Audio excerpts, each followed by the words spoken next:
television. On the opening weekend of college football, the Sooner Nation is ready. So is Heisman winner Jason White, as number 2 Oklahoma is set to take on the Falcons of Bowling Green here in Norman. And we send it to John Saunders, who has a brand new dance floor in New York City. Which two teams will strut their stuff and perform in perfect rhythm when the dance card for Miami is filled out in December? Florida State has been the Samba Kings of the ACC for more than a decade, but the dance floor is suddenly crowded as Miami and Virginia Tech have shuffled into the ACC. Georgia hasn't had many missteps the past couple of years, but the Dogs must find a way to slide past the defending SEC and national champion LSU Tigers. A styling pack of fleet-footed wide receivers has Michigan the talk of the Midwest, but their success hinges on their new quarterback. The beat in the nation's heartland has been dominated by the Sooners lately, and with Heisman Trophy winner Jason White returning, Oklahoma appears in perfect tune. Will anybody accept the challenge to tango with big bad USC out west, or will the men of Troy just waltz to a second straight national championship?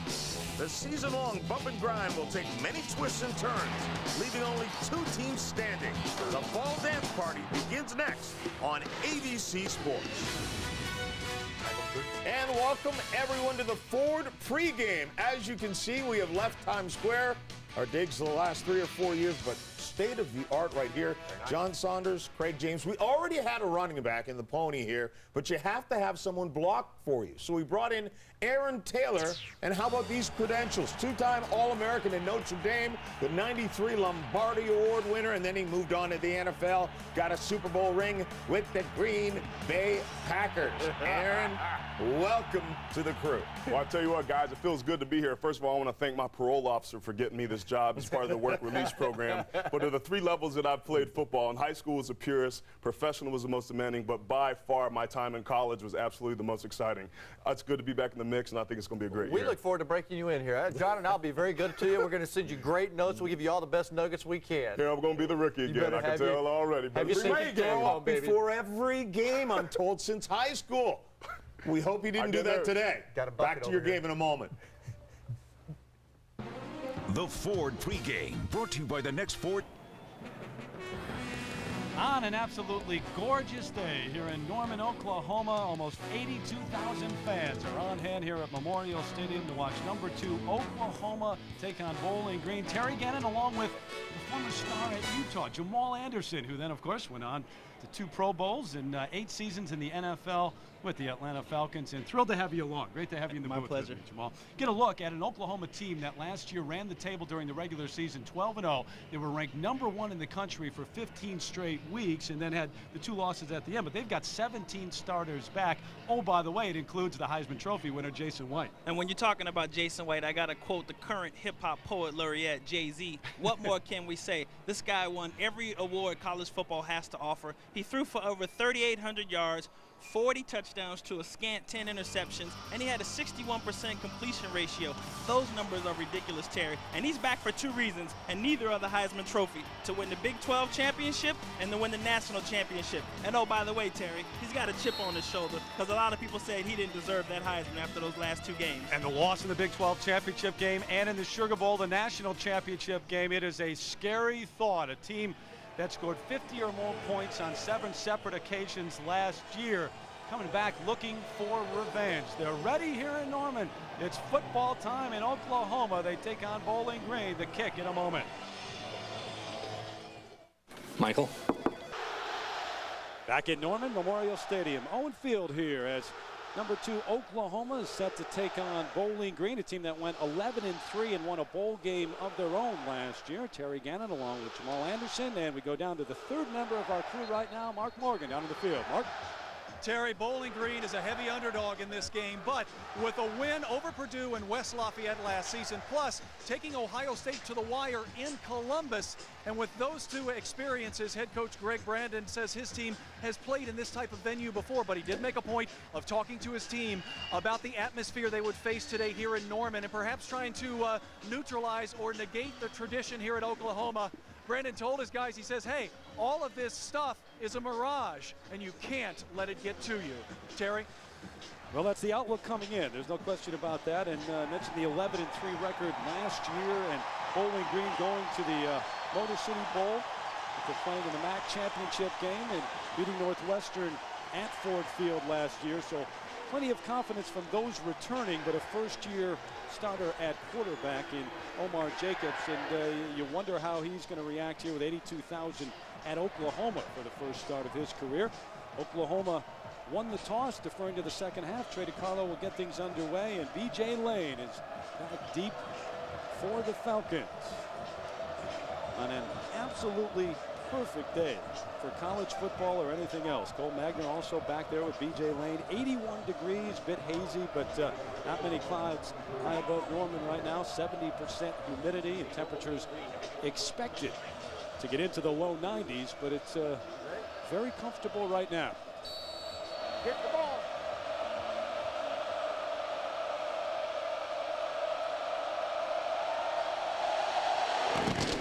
And we are underway here in Norman. DiCarlo's kick sending Magner all the way back 8 yards deep.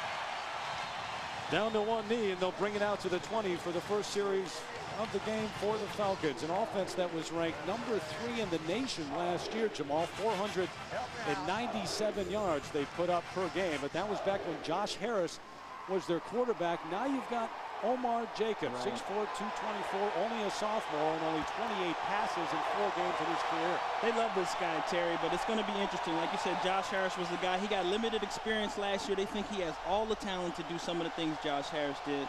Just got to go out and play. And Jamal will look right away at what Bowling Green likes to do. Out of the shotgun, 4 receivers set, 1st and 10 from the 20. And the inside give, P.J. Pope on the carry, a little bit ahead to about the 22-yard line. So a gain of 2 on the play. Outback Steakhouse starting lineups. You look at the backs and receivers for Bowling Green. 4 wide set, as we said. Magner off a record-setting year. 99 catches and over 1,100 yards. Also plays hoops at Bowling Green. Does Cole Magner, who is from the state of Alaska. So after the gain of 2, it is 2nd and 8. And right away, Jacobs having trouble having to communicate with his offensive line because of all the noise here at Memorial Stadium. Play clock at 2 as he gets it off. Quick throw ahead to the 26. It is complete. And knocked back after the catch is Todd Tabacco, their tight end. So the offensive line that Omar Jacobs will operate behind, it is a solid one. Scott Murkowski, his 38th consecutive start. First team All-MAC performer last year, but you look at Jackson and Cody at the defensive end spots, maybe the best tandem in the country. Dusty Dvorak, a consensus All-Big 12 performer last year and a personality to match. 3rd and 4 from the 26.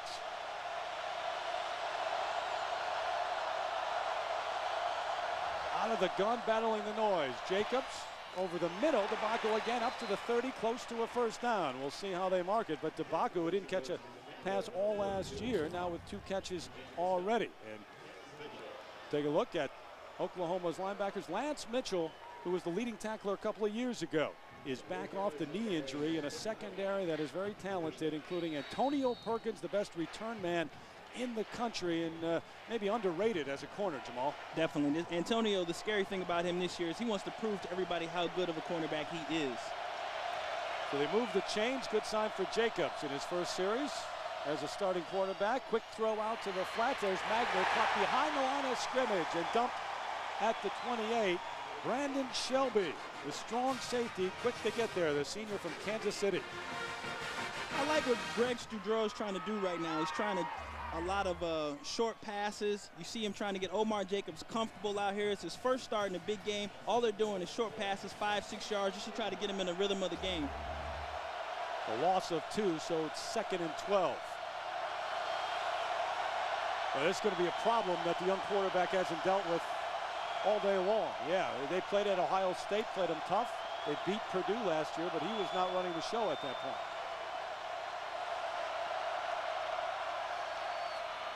Quick throw, caught ahead to the 44-yard line. Charles Sharon, the junior from Florida, who had 59 catches last year, averaged 15 yards a catch, and he gets another first down. Gain of 15 on the play. Again, very smart. They're running slants, they're running curls, they're running high percentage passes, and what people don't realize is that the Bowling Green Falcons have a tremendously talented offense and offensive backfield and receivers. First and 10 from the 44. Got to be careful that wasn't a lateral, and it's out of bounds.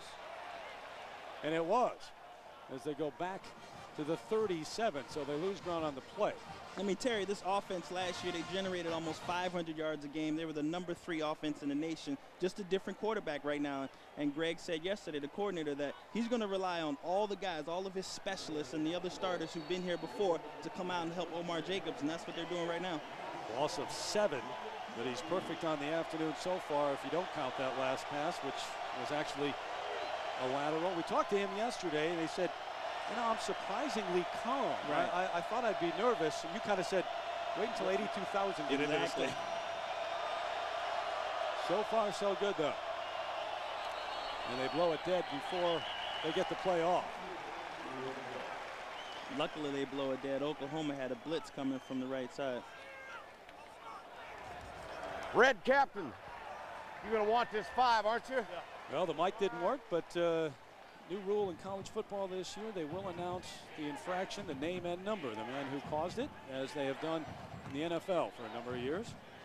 John Bible and his crew from the Big 12. And there is Greg Brandon. You can't talk too much about the job he did. A couple of years as an offensive coordinator, but last year was his first year as a head coach at Bowling Green. He went 11-3 and won the bowl game, the Motor City Bowl. But it brings up 2nd and 22. Trips to the far side. Sharon to the near side. On the roll is Jacobs. Throwing back across his body, no one's there. Magner was the closest receiver, but he was a good 10 yards shy of that pass. Very smart. They're trying to move Omar Jacobs around the pocket. Obviously have one of the best defensive lines in college football. They're trying to keep him on the move. Like he said yesterday, Studraw said he's going to throw him off. He's going to try to do a lot of different things. You see a little bit of pressure. Dan Cody, who's going to be a force all day long. Shelby coming up on the inside. Shelby was already at a big hit behind the line of scrimmage, and there is Cody, one of the captains and all Big 12 performer last year. He and Jackson at the defensive end spots, maybe the best tandem, as we mentioned, in the country. 3rd and 22. Sharon in motion, quick throw, batted down, almost picked off, could have been. Dusty Dvorak got his big paw up there and got a hand on it. It was Jackson who almost came up with the interception. Yeah, we figured to say Dusty's name a lot today. They said this is a guy on the football field they feel is unblockable. He had a tremendous year last year. A lot of the hype went to Tommy Harris, but you watch Dusty Dvorak right there. He's going to be all over the football field. It's going to be a great matchup with Dusty and Scott Murkowski all day long. Jacobs actually made a nice play, getting in the face of Jackson to stop the interception. Nate Fry on for his first punt. As Antonio Perkins is back deep, 4 touchdowns returned last year. And Brandon said yesterday, there is no way we're punting to this guy. And there you see the first punt and the boos from the crowd here at Memorial Stadium. Nate Fry will not get it anywhere near Perkins if he can help it. A punt of 29 yards, but obviously no return, and that's what they're looking for. Sooners with a 13-game home winning streak on the line, and they have won their last 6 straight season openers. Bob Stoops, 55 wins in his first 5 seasons, and it's Jason White, the winner of the Heisman Trophy, who trots out onto the field, the 6'3", 226 senior who has lost some weight, and they tell us is much more mobile, coming off that season of 40 touchdown passes and almost 4,000 yards. Quick throw out, Brandon Jones, wide open on the near side, gets it out to about the 49 and close to a first down. Outback Steakhouse backs and receivers for Oklahoma. Kewan Jones, nearly 1,000 yards last year, even stronger after a lot of work in the weight room in the offseason. Mark Clayton, All-American wideout, 7 Oklahoma records already, including 23 touchdown catches in 23 games here in Norman. So up at the 49, it's 1st and 10 for the Sooners. And well, you look at this offense, 10 starters back from just an outstanding year last year. I mean, through the first 12 games, they were unstoppable. Quick throw out to Clayton, who reverses field, coming back looking for openings and can't find any. That's good. May have lost a yard on the play. Offensive line for Oklahoma, all 5 starters back. It is a good one. Jamal Brown, Wes Sims, 2 of the best tackles in the nation. Brown, a 2-time All-Big 12 performer and an All-American last year. So tough assignment for the Bowling Green defensive line. They've got 3 starters back. Devin Parks, a surprise last year and only a freshman, and he made a number of freshman All-American teams. 2nd and 11, breaking through, Kewan Jones, and across the 40, inside to the 39-yard line. His first carry of the season for the junior from Tulsa. Mentioned Jamal Brown just a moment ago. He's the man that opened the way for Kewan Jones. Jamal? It's a huge hole right here, and they talked about Kewan Jones maybe not being ready last year and having the injury. He's 100% healthy, and in fact, not only that, he's a guy who's helping the 2 freshmen pick it up this year. And Stoops said yesterday how this guy is so much more mature, so much more polished, and he's going to help his team out. Gain of 11 on his first carry from scrimmage here in 2004. So they move the chains again. The pitch back. Here it comes this side. Jones trying to get outside. It does for a moment inside the 35. Pushed out of bounds at the 34 by Keon Newson. A gain of 6, but we'll call Newson's name a lot this afternoon. The defense for Greg Brandon and Bowling Green talked about that defensive front. Crosley and Parks on the ends. Thaler up front along with Williams. The backers including Javon Burks, who is a 3-year starter. The secondary led by Keon Newson, who led the team in tackles last year. Can also move out the corner for 6 fumbles. Top number in the MAC last year. And here goes Jones. Another big gain inside the 30 to the 28. You see Oklahoma asserting themselves on the ground. Kevin Wilson, the coordinator, talked about that yesterday. He's in charge of the offensive line. He said, hey, when you're throwing this ball as well as we were throwing the ball last year, we didn't really run. So it's not that we ran bad. We just didn't focus on it. He said it was a new emphasis and attitude on the offensive line. And you see right now, Kewan Jones has room to move. He had a wall on the sweep the last time. That's a tailback stream. Now he can kind of pick and choose because they got great holes so far. Chuck Long, the offensive coordinator, co-offensive coordinator, made a great point. Said, we put up the numbers in terms of points on the scoreboard. This one right through the hands of Brandon Jones. But said, who cares if you do it in the air or on the ground? Having said that, yeah, we do want to improve a little bit. We talked to Bob Stoops about his offense last year, what he expects this year. Biggest part of the year last year. We still are pushing for improvement. We need to make improvement. You would hope with all those starters back, a year more experience, a year longer in the weight room and training, that we could be a more physical team and a more productive offense this year, and that's what we're going to try and do. 2nd and 10, big hole for Kewan Jones, straight up the middle, a gain of 7, and you can see what they're trying to do early here already, Jamal. Right, they're running a lot behind David Joseph and Jamal Brown. These guys are studs. Look at this big hole. They got Vince Carter, a standout center. They're just creating gaping holes, and the beautiful thing about Kewan Jones is he's getting north and south. He's not wasting a lot of time dancing in the backfield. He's getting north and south. Well, you got an offensive line with everyone back. David Joseph, a starter last year. Brown is 29th start. Carter is 35th. Shashan is 20th. And Sims is 36th. So outside this time, inside the 15, fighting down to about the 12 is Mark Clayton. Ever dangerous Mark Clayton. Stoops said yesterday they don't want to highlight a particular player, but they're going to try to get him the ball in as many options as possible. And he said he is by far the best after the catch in college football. He's not a big guy. Guys, he's about 190 pounds, but look at him stick his shoulder down and get the first down. We're going to hear a lot from Mark Clayton, not only this game, but the rest of the season. Well, and they don't have to isolate him and go to him as often as maybe some other teams would if they had a Clayton, because they do have so many other weapons. So many other weapons. 1st and 10 from the 12. J.D. Runnels in the fullback, operating out of the eye.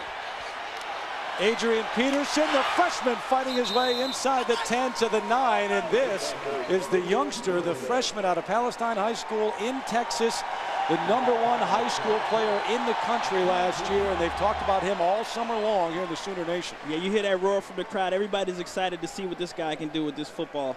Adrian Peterson sweeping left, following the great fullback Runnels. Just gets his shoulder down north and south. Two guys to take him down. That's what they talked about, how strong he is, how it's going to be hard for one person to take him down, and how great he gets to the edge with his speed and quickness. Kewan Jones back in for Peterson, 2nd and 7.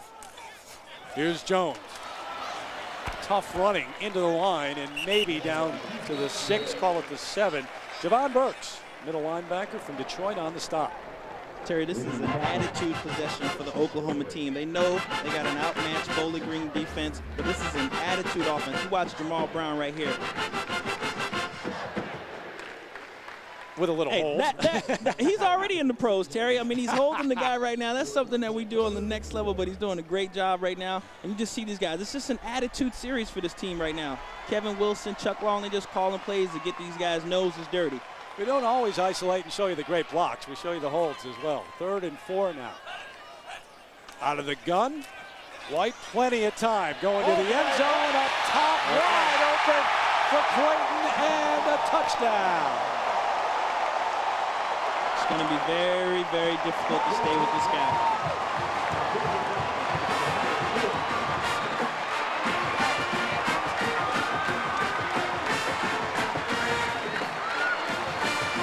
Six-yard touchdown pass for Jason White to Mark Clayton, the 24th touchdown catch of his career. And a fitting way to start the 2004 season on their opening drive. Oklahoma on the board. Trey DeCarlo, who was a finalist for the Groza Award, one of 3 finalists last year, on for the extra point. Kicks away.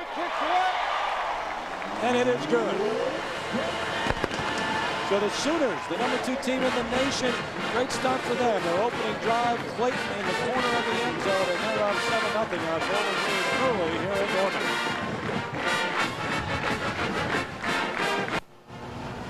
ABC Sports presentation of college football brought to you by Chrysler. Inspiration comes standard. Pacific Life, offering insurance, annuities, and investments. And Budweiser. Grab a cold, fresh Budweiser. It is game time. 7-0 early on here in Norman. Gorgeous campus here and a beautiful day. Temperatures getting up to about 90 degrees, but Jason White, 11 plays, 61 yards, and culminating in that 6-yard touchdown throw to Mark Clayton in the corner of the end zone, and he was absolutely wide open in the corner of the end zone. Terry, they just left off where they did the end of last season. I mean, it's like pitch and catch. Back deep, BJ Lane and Cole Magner.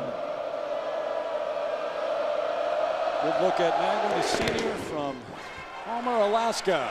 It'll be Lane watching this one sail deep. 2nd straight time that DeCarlo's kick will be brought out to the 20. Had 46 touchbacks last year, so he's getting used to that. Take another look at the TD pass. Yeah, you take a look at Jason White. He's got all day to throw. He's just sitting back waiting for Clayton to get open. And Clayton does a tremendous job going to the corner end zone. You get an ISO here. This is unfair. You got Daniel Sales, a linebacker, right here on Mark Clayton, and Mark Clayton's going to win that every time. Yeah, tough to stay with Clayton if you're a linebacker isolated one-on-one in the red zone. So it's 1st and 10 from the 20. 2nd series offensively for Bowling Green as Omar Jacobs, the sophomore from Delray Beach, Florida, communicating up at the line. Got to get this one off. And just does. PJ Pope, the All-MAC performer last year, getting across to the 22 and a gain of 2 before being hit by Dante Nicholson. Yeah, BJ Pope is the guy that the coordinator told us yesterday. He thinks he's as good as anybody in the country. Not only did he rush for 1,000 yards last year, he had something like 48 catches as well. So he's a guy that they feel like can do a lot of different things on the football field, and we're going to see a lot of him. Yeah, Greg Studrara, who's the offensive coordinator, was very animated talking about his players. You could tell he loved his offense. Every guy we mentioned, he had great things to say about it.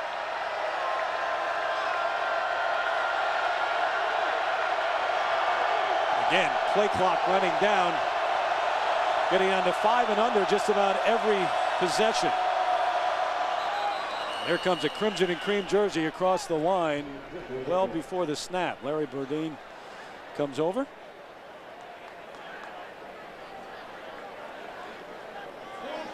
Offside, 92 on the defense. 5-yard penalty. Remains second down. So Burdine comes over and not only a little over anxious, but he said, if I'm going to do this, I'm going to go all the way. He went all the way into the quarterback. You're watching Omar Jacobs make a lot of checks at the line of scrimmage. Terry, we could be seeing a situation where they send him in with 2 different plays, and depending on how Oklahoma chooses to defend it, he's making calls and checks at the line of scrimmage whether to go run pass. And they also, Jamal, don't mind taking up most of that play clock. They want to keep their defense off the field. Keep the defense off the field as long as possible. So it's 2nd and 1. Inside give. Dropped right there is P.J. Pope. A big hit. Rufus Alexander on the stop, the sophomore from Baton Rouge. The worst thing you can do against a defense where everybody runs well, particularly the interior lineman, is to try to stretch them going wide either way. You get to look at this. This is what Bowling Green seems to be doing every time, and Oklahoma's just going to pursue. They got a lot of guys that can run to the football, fast guys all over the football field. Rufus Alexander over there make the tackle. Call it 3rd and 1 now. Out of the gun is Jacobs. Looking to sprint, cuts it back, got a first down, and hit hard at the 38. Dante Nicholson just drilled him, but a gain of 8, and they'll move the sticks. Case in point, Terry, Omar Jacobs, he has the option to either pitch the ball or to go up the field. He goes north and south 8 yards later. Good decision offensively, too, here. You watch Jacobs here, he gets a little gap right there inside of Dan Cody, and he just takes it straight down the field. That's what you have to do against a defense that can run the football. Talking to the coaches, Josh Harris last year, very emotional quarterback. Now with the Ravens, and they said Jacobs just doesn't get too high or too low. He's an even keel kind of guy. First down, play action, batted down. It's Dan Cody high into the air to swat that one away.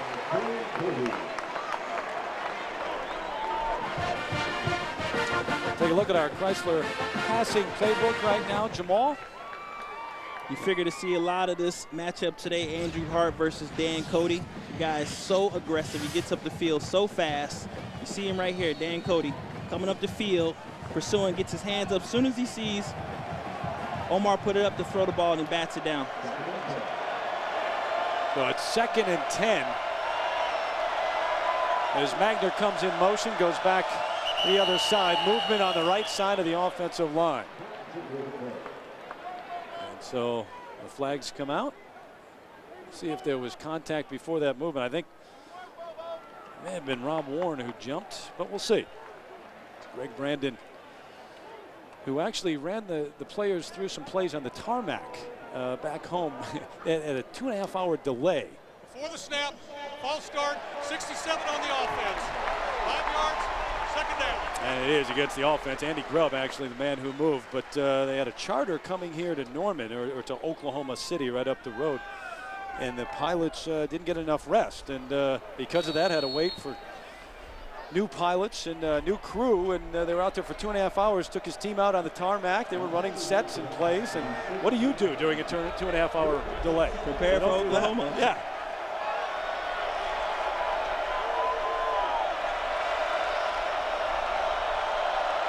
Second and 15, showing blitz. Are the Sooners, they run right to it. Pitch out to Pope, turn in the corner, cuts back across the 40 and just popped at the 41-yard line. P.J. Pope, the junior out of Fairfield, Ohio. 1,005 yards last year, a gain of 8. Again, they're running a play where they give Omar Jacobs the option to either pitch or to keep it.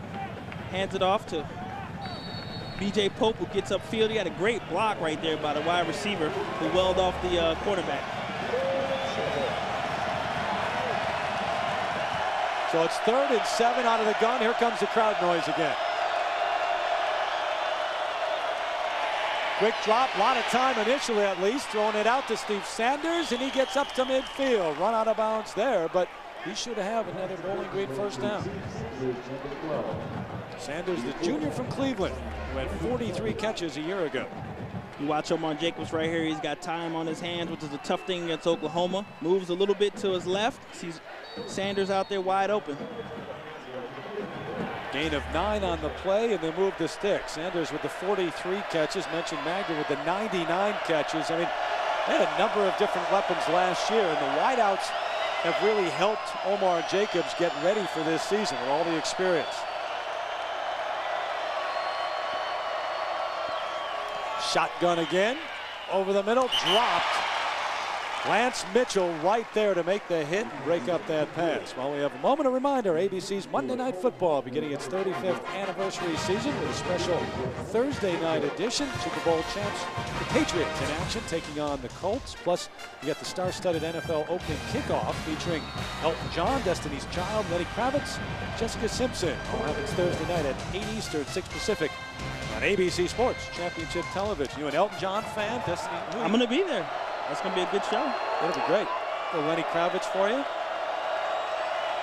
Toby Keith, who's from right here in Norman, will be there as well. That ball underthrown, and Sanders was open.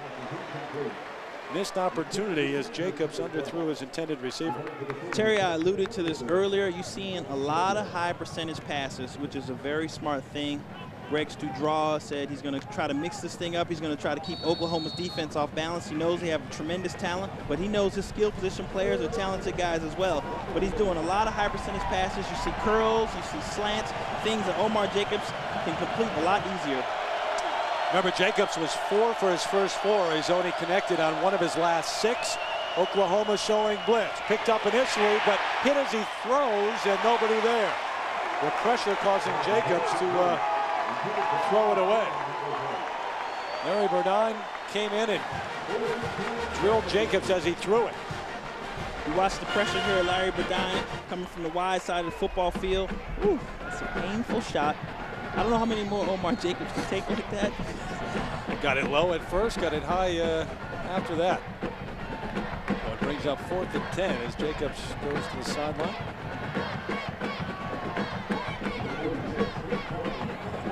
He's played pretty well for his opening couple of series, though, here on the road first start. No, I like his composure so far. Like I said, the plays that they've been running have all been good plays. Here's Fry, kicked away from Perkins the first time. This time he's got it at his own 12. Here he goes. Cutting outside, looking for room, cuts back up to the 26. So they kicked to Perkins this time, but good coverage.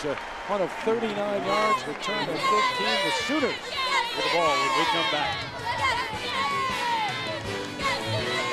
Oklahoma and Bowling Green, first ever meeting for the Sooners in terms of a Mid-American Conference team. And 7-0, the last drive, impressive. Kewan Jones carrying much of the load here, Jamal.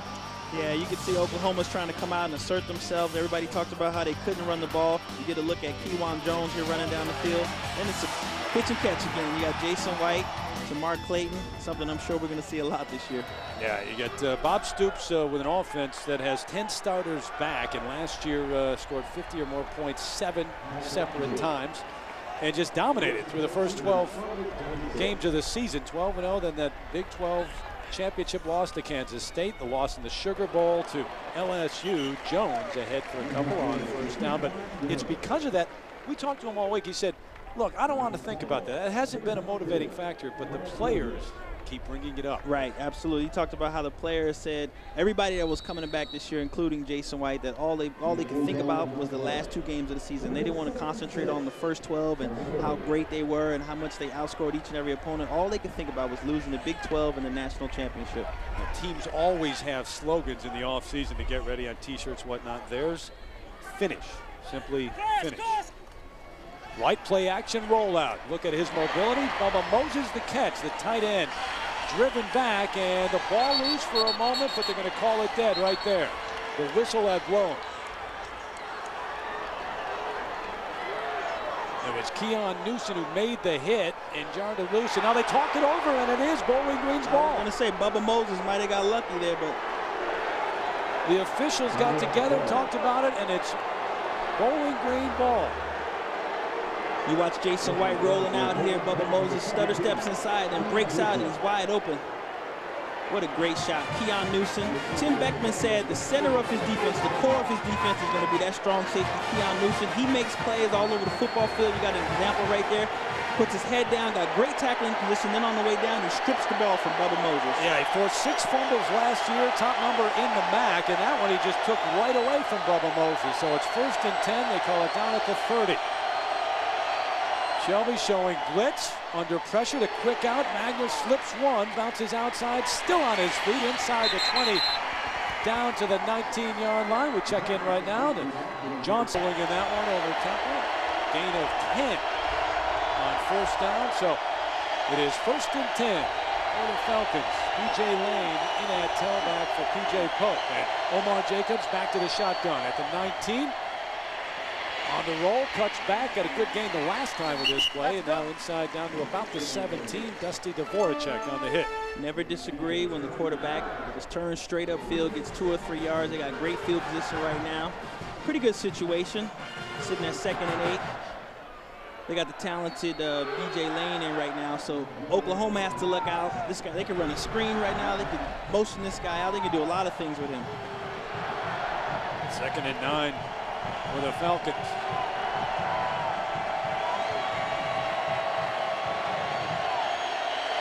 Four receivers set. A lot of time.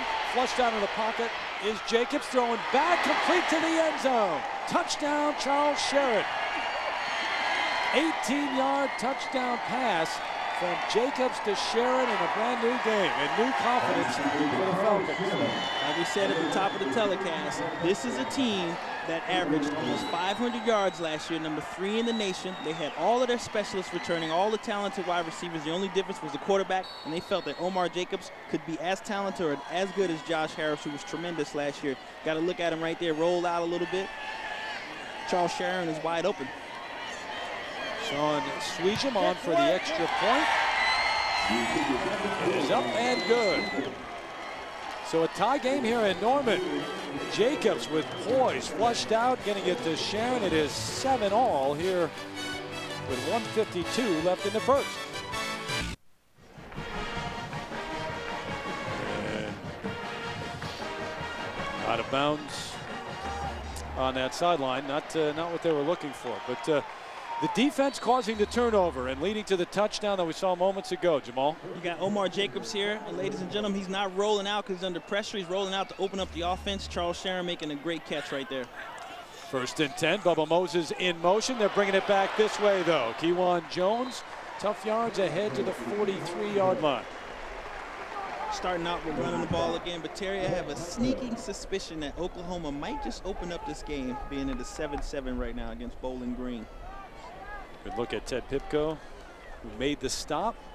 Veteran linebacker core for Bowling Green. But Jones getting a lot of work in the early going. Last year, 925 yards, almost 1,000 yards on the year.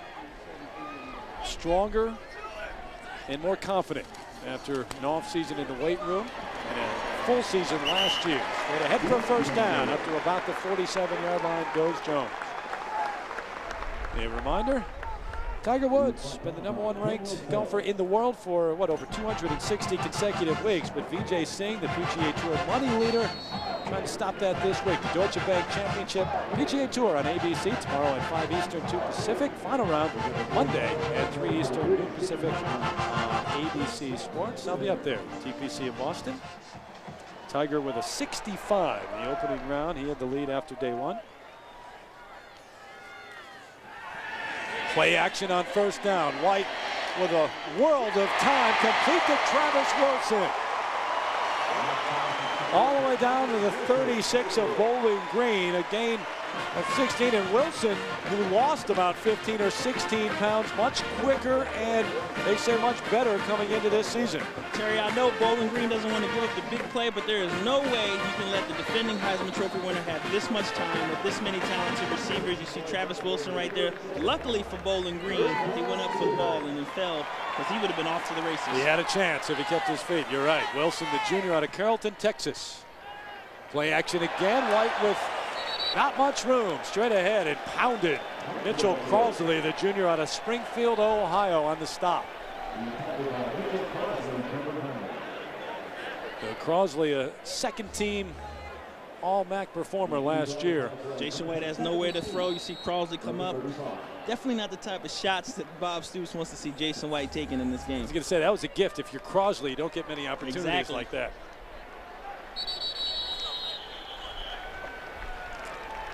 So it is the end of the first quarter. Here in Norman, we are tied 7-7. And we're back after this message and a word from our ABC stations.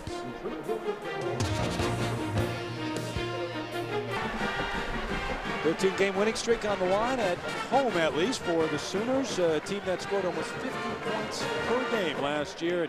Defense that just allowed 12. Terry Gannon, Jamal Anderson, Mark Morgan here at 7-7. Adrian Peterson, the freshman, coming to the near side. Sidestepping one, cutting back. The power of Peterson on display a little bit as he gets it down to the 22.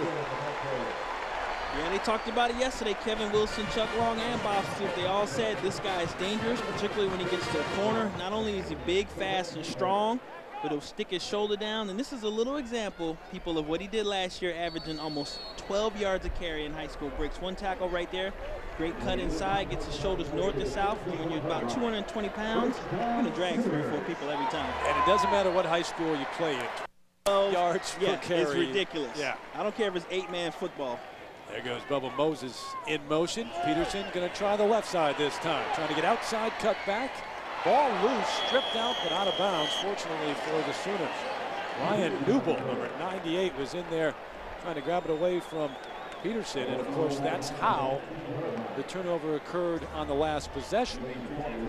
You get a look at Peterson right here on the toss. The thing I like about this play, obviously he fumbled the ball, but he gets his shoulders down north and south, and he's looking to try to hit people. That's a great play by Newble, though, in the tackle and stripping the ball. Bowling Green seems to be putting the extra emphasis like they were last year. -6 turnover, 94th team in the country. Coach Brandon said they had worked on that starting in January. Kewan Jones now in for Peterson. Here goes Jones.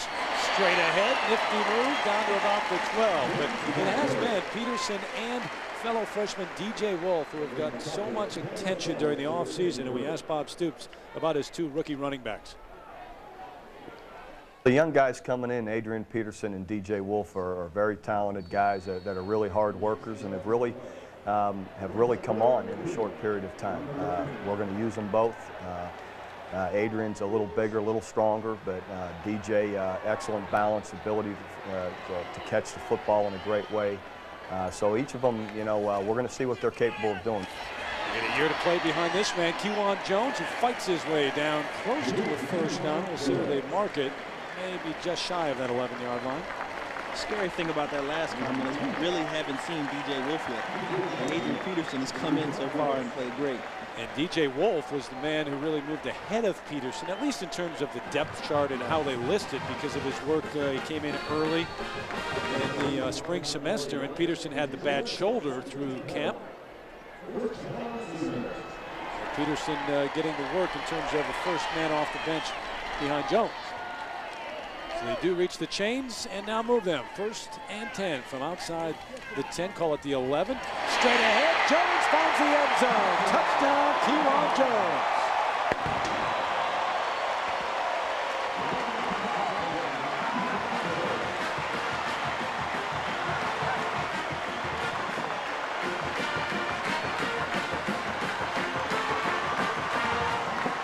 Jones with 11 rushes, 67 yards already, and now the touchdown, Jamal. You get an idea of him running behind Davin Joseph and Jamal Brown. It seems like he's going to cut to that right side every time. This is similar to what we saw with Quentin Griffin 2 years ago.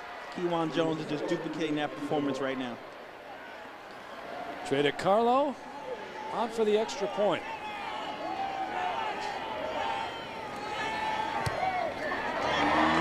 So it's 14-7 just like that. Bowling Green with new life after the turnover and the touchdown, but Kewan Jones putting the Sooners back on the board.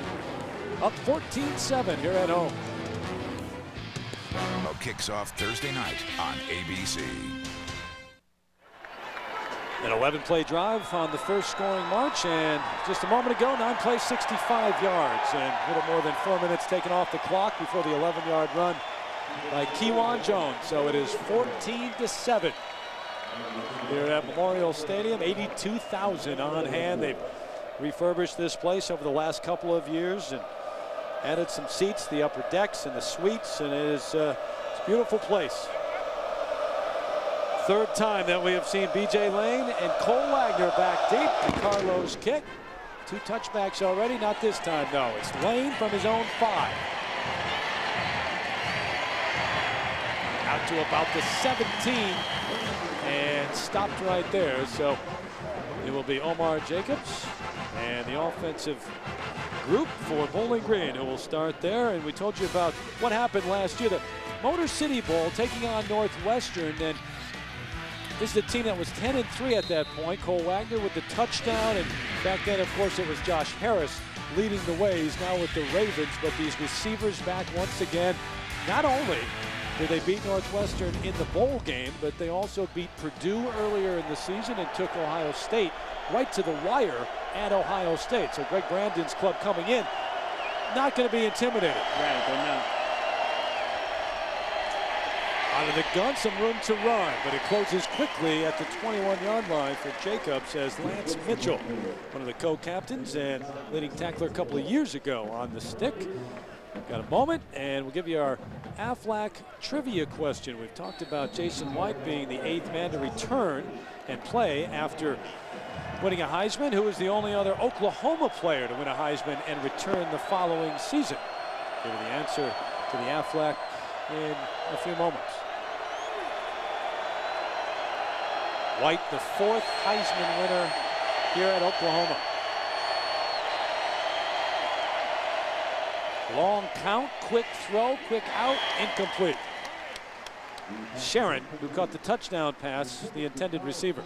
That pass was incomplete, but Terry, you know what I like, what I see so far is Omar Jacobs. He's sitting back there, he's in control, and the touchdown pass rolling out, somebody coming at his legs. Typically a guy that's nervous or scared is going to jump or try to fall on the ground. He's poised in the pocket, he's making a lot of adjustments, and a tough place to play against a great football team defensively, Oklahoma. 3rd and 7 coming up for Jacobs. He told us yesterday's been true. He didn't look frazzled at all and nervous here in his first start. But he's under pressure right now. Quick out. Nice play. Looking to get outside. P.J. Pope. He does. Across the 30, across the 35, and run out of bounds. Flags at the end of the play as Pope has a first down and more after the gain of 16. Almost on cue. We see Omar Jacobs back there. He's under pressure, but he stays poised, and he finds an outlet instead of taking a sack. Personal foul, number 13 on the defense. Late hit out of bounds, 15 yards, first down. So Eric Batsey thinking he likes the old rules when they don't announce numbers. The personal foul, Jamal. This is something we thought we'd see all day, obviously, with Oklahoma's great defensive line. Omar Jacobs under pressure. He's going down right there, and all he does is find an outlet. Dante Nicholson's got him. I mean, he's got him. He's wrapped up, falling down. There's B.J. Pope, the outlet. It's a great play. And there's the late hit, and he was a good 2 or 3 yards out of bounds when Bassey hit him. So Stoops not happy about that. And Bowling Green on the move. 1st and 10 from the 47 of Oklahoma. The crowd louder than it's been for a while. The play clock coming down. They're not going to get this one off. And of course, that will just make the crowd even louder on the next snap.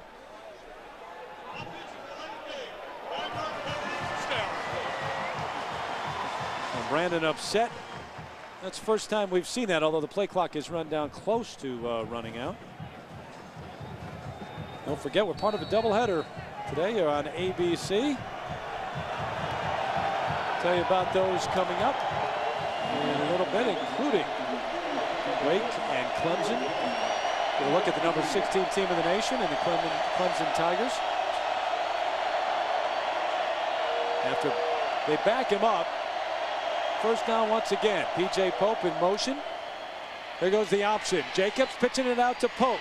Looking for room, trying to get outside. Stays on his feet, but that bounced out at about the 43. Nifty move to get outside by P.J. Pope. A gain of 9 before Lance Mitchell. Terry, we might start seeing signs of frustration. You had the personal foul. Now you see the guys in Oklahoma kind of talking to each other after the play, kind of like, you didn't expect this to be a game, guys. Well, the longer this goes with Bowling Green in the game, the more pressure there is on Oklahoma. There's no question about that.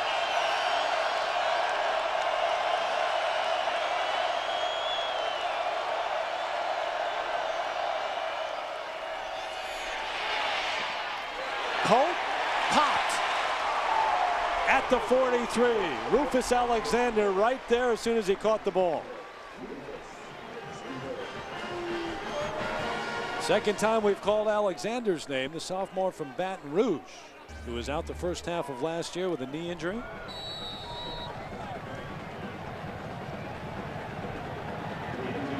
P.J. Pope saying throw it elsewhere if you're going to throw it to me. Exactly. In that situation. Throw it to me when I'm wide open. So it's 3rd and 4, and Bowling Green and Jacobs 4 out of 6. Good percentage today on 3rd downs. Out to the flat, nice catch by Pope. Can he get there? Yeah, first down, and P.J. Pope doing a nice job of turning, catching, and then fighting his way as they move the sticks. 3rd catch of the afternoon for Pope.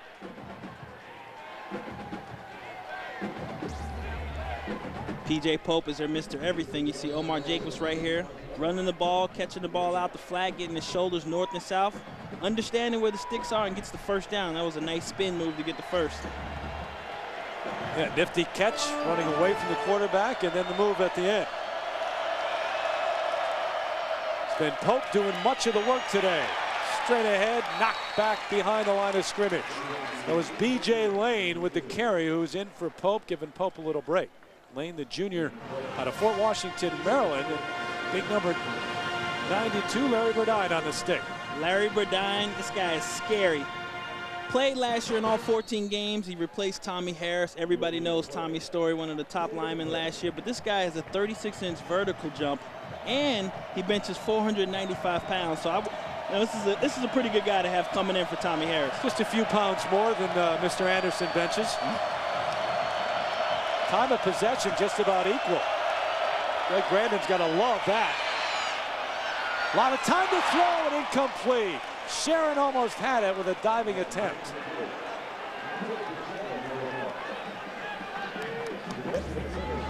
Two things I love about that play, Terry. You got Omar Jacobs, and he has time. And then you watch the out-and-up tremendous move to avoid Antonio Perkins. Only if Charles Sharon could have held on to that football. You know, Jamal, this is an offense that does not match up with the speed of the Oklahoma defense, but they run their routes precisely. Absolutely. They know what they're doing, and this is a confident offensive crew. No question. Stoops likened to him to robots, saying how well they do everything that they do. Quick out, there goes Pope. Overrun, but drilled out of bounds at the 30, and it was B.J. Lane in for Pope who had that and ridden out of bounds. Had a chance and a little opening, but closed quickly, and there is the quickness of the defense. No question about it. And you, Oklahoma, I mean, if nothing else, you want to run plays that'll go straight up the field, north and south on this defensive football team, because everybody on this team can run. So Sean Sweejum on. This is a try of 47 yards.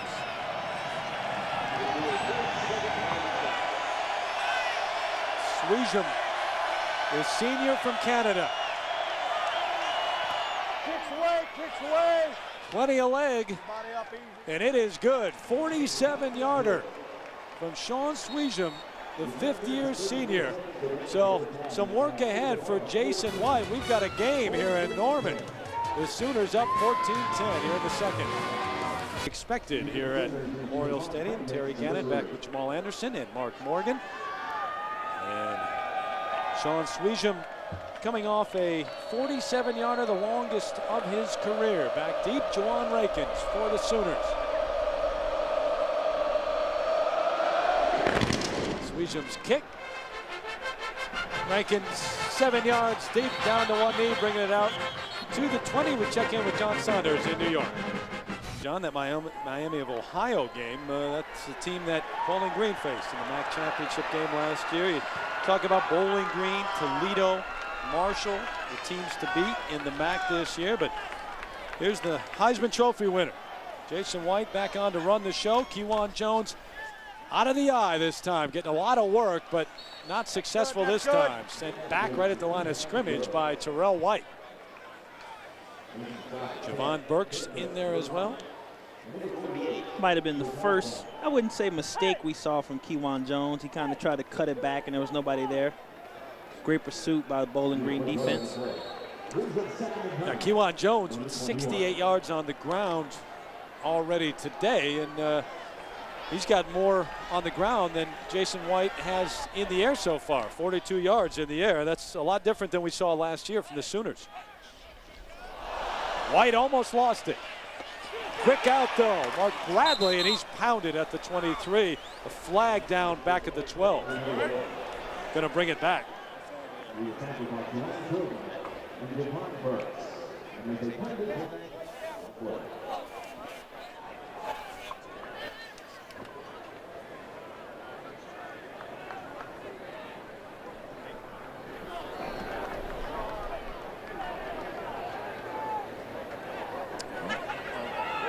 Our mics are working down on the field. 10 yards previous spot. Repeat second down. You know what was impressive about that last play? You see Jason White here. Thank God he's an athlete. Catches the ball and he throws it to his receiver, but watch the pursuit of the Bowling Green defense. You got 5 guys over there, 2 of them defensive linemen. That's Von Burks, the guy who got there first. He was out for a number of games last year with a knee injury, but certainly the leader on defense. White over the middle to Clayton, and again the swarming tackle. Burks in there again, Pipko in there first. A few moments ago, we gave you the Aflac trivia question and asked you about the Heisman and the guys who have returned. The only other Oklahoma player to win the Heisman and return the following season, of course, the great Billy Sims. Back in 1978, won the Heisman, came back in 79. Who was it? Charles White, I think. Absolutely, Charles White was the last one. You get a look at Billy Sims right here, one of the greatest running backs in the history of college football. This guy was so good. Another number 20 used to emulate him, Barry Sanders. Yeah, you didn't mind watching him either. The replays at least. Out to the 34, caught. Good catch. High into the air goes Juwan Rankins. The White on the money, and they'll move the chains. He was one of the guys that had style. Oh, he did. He could do everything. He could do everything. Gain of 17 on the play. White to Rankin. Jason White with time again. See Juwan Rankins right there. This is something that Bowling Green cannot do. You got to put Jason White on the ground more if they're going to have a chance in this game. Going to give it off to Jones. Kewan looking for Hall, tripped up though, right at the 40-yard line. Burks, nice tackle, may have saved a big game, and it was a gain of 6 anyway for Kewan. Well, take a look at our Pacific Life game summary, what has taken place to this point. With 7:07 and counting left in the game. Getting up top early, Mark Clayton, the touchdown catch, but then after the turnover, Jacobs, the throw out to Charles Sharon for the touchdown. Jones, the 11-yard run to the end zone, and just a moment ago, the 47-yard field goal by Sweejum. So that's how we got to this point, 14-10. Kewan Jones on the carry out to about the 46-yard line, then a gain of 6, and it's another first down for the Sooners. Chuck Long, Kevin Wilson, the 2 coordinators for Oklahoma, they understand that this football team is so talented, they can do all types of things on a football field. You see a great mix of the run pass right now, particularly an emphasis on running the ball and being physical and trying to assert this offense right now. Behind that big offensive line and a veteran offensive line. Again, White with way too much time, going up top, far sideline, contact, and there are the flags. Looking for Brandon Jones, and Terrell Mayberry was one-on-one. He had him covered, but a little too well.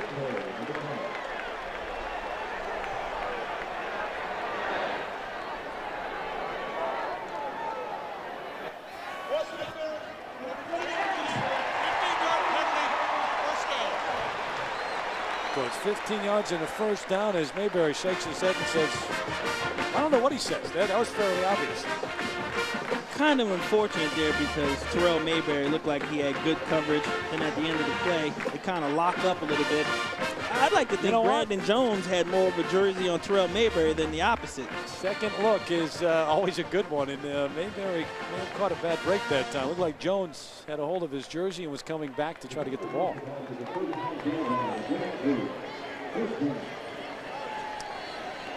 First down from the 39. DJ Wolf, the freshman tailback, is in. Play action. White to throw over the middle of the field. Caught inside the 10, down to the 8 by Clayton. High into the air. 5th catch of the afternoon already for Clayton. Great matchup right there. You get a look at Jason White. Clayton coming across the middle. Jason White again with too much time. You see Mark Clayton on Bowling Green stud Keon Newsom, who makes a solid tackle. I mean, that's a matchup that I'd love to see most for the better part of this day. But Mark Clayton, Mr. Everything, makes the catch again. The gain of 31, and there you look at the numbers on Clayton and the records that he has set. The crazy thing is people didn't really talk about him that much last year. They were talking about how great this offense was, but not how good he was individually, because you had all the other great receivers. And Fitzgerald. Give Jamal to DJ Wolf. First carry as an Oklahoma Sooner inside the 10 to the 9. Back to Clayton. You're right, though, and he had as good a season as any Oklahoma receiver I think he's ever had. But all you heard was this talk of all the Williams brothers, you know, Mike Williams down in Texas, and Fitzgerald, all the guys who were talking about coming out, all the guys who were 6'2", 6'3", and oh yeah, Mark Clayton had 83 catches for 1,400 yards. That was a small part of the offense. Well, they averaged almost 50 points a game.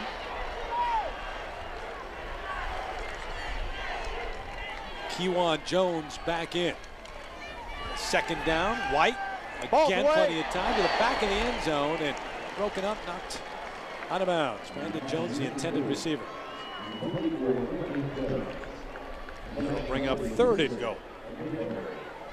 Looks like Ted Beekman, the coordinator for Bowling Green, is doing the bend, don't break type of offense. He's not putting a tremendous amount of pressure on Jason White. So you get a look at White right here, trying to throw to Jones. Boy, White misfiring on that one, broken up, but 9 of 11 for 96 yards and a touchdown already. Oklahoma perfect on 3rd down conversions today. 3rd and goal. White, end zone, Clayton, touchdown. Second time they've hooked up in the end zone today.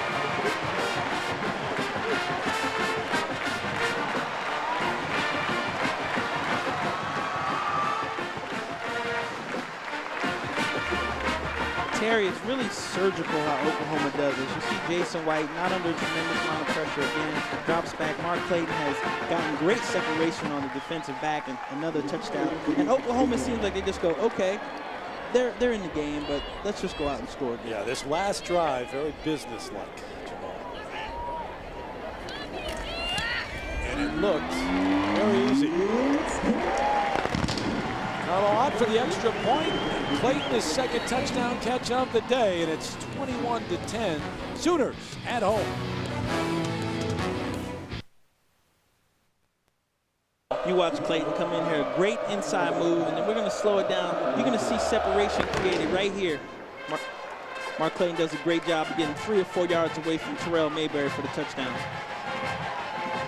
Pope on the return, up to about the 27-yard line. That was a tough series for Terrell Mayberry. He was the guy who was called for the interference to get the first down and beaten badly by Clayton. But he's not the first guy to get beaten by Clayton. Yeah, I figure there's going to be a lot of people added to that list by the end of the season. 25 touchdowns now in his career. So 5:04 left until halftime for the Falcons to get something going offensively, and they've been impressive with Omar Jacobs, their young quarterback, only a sophomore. Coming into this game, he had only played in 4 games and thrown 28 passes.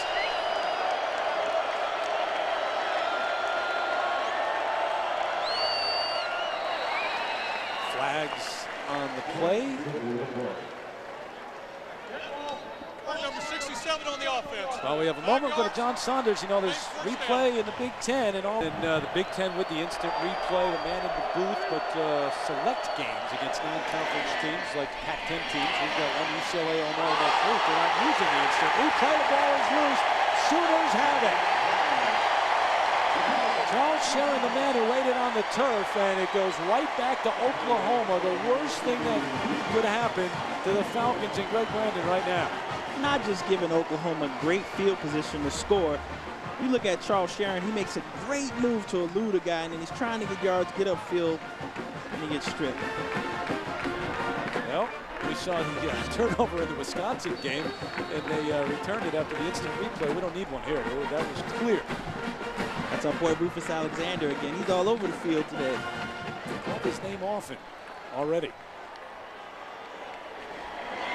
So the Sooner offense, led by Jason White, back out again, and they're not out quickly enough. They're going to call the timeout and talk things over with Bob Stoops. So 4:57 left for White to get something back on the board.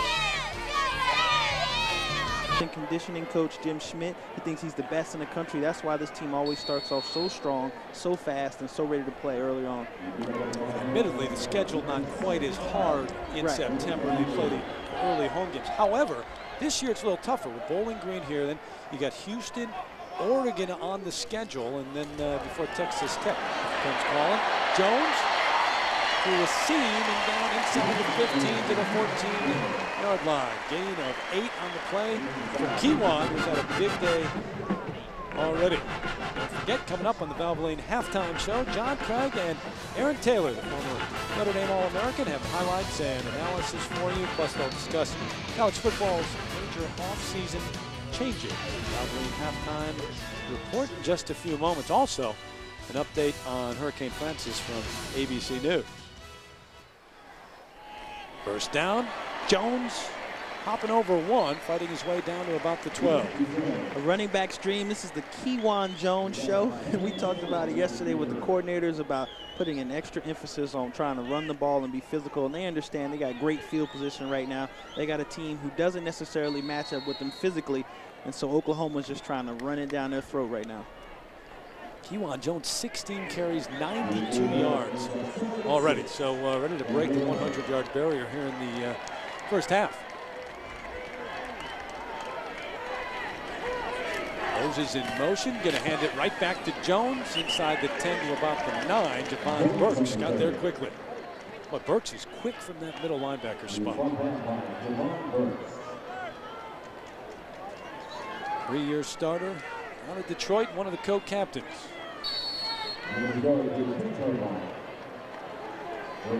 Oklahoma in its 110th season of college football.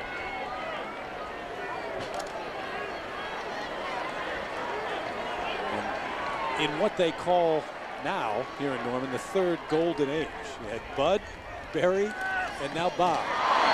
Through the hands of Moses, almost picked off. Big Bubba couldn't hold on to that one.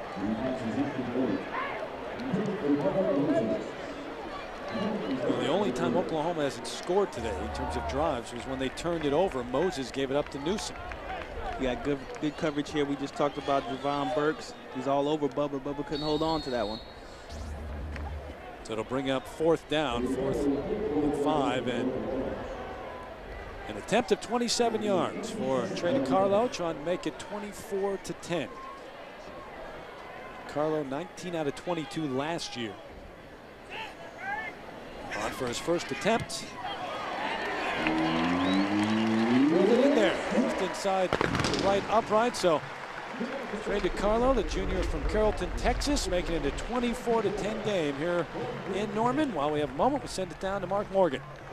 Terry, it's props time here. We've got a few things that the Bowling Green team brings for inspiration at home and obviously here on the road. This is called the Big Stick.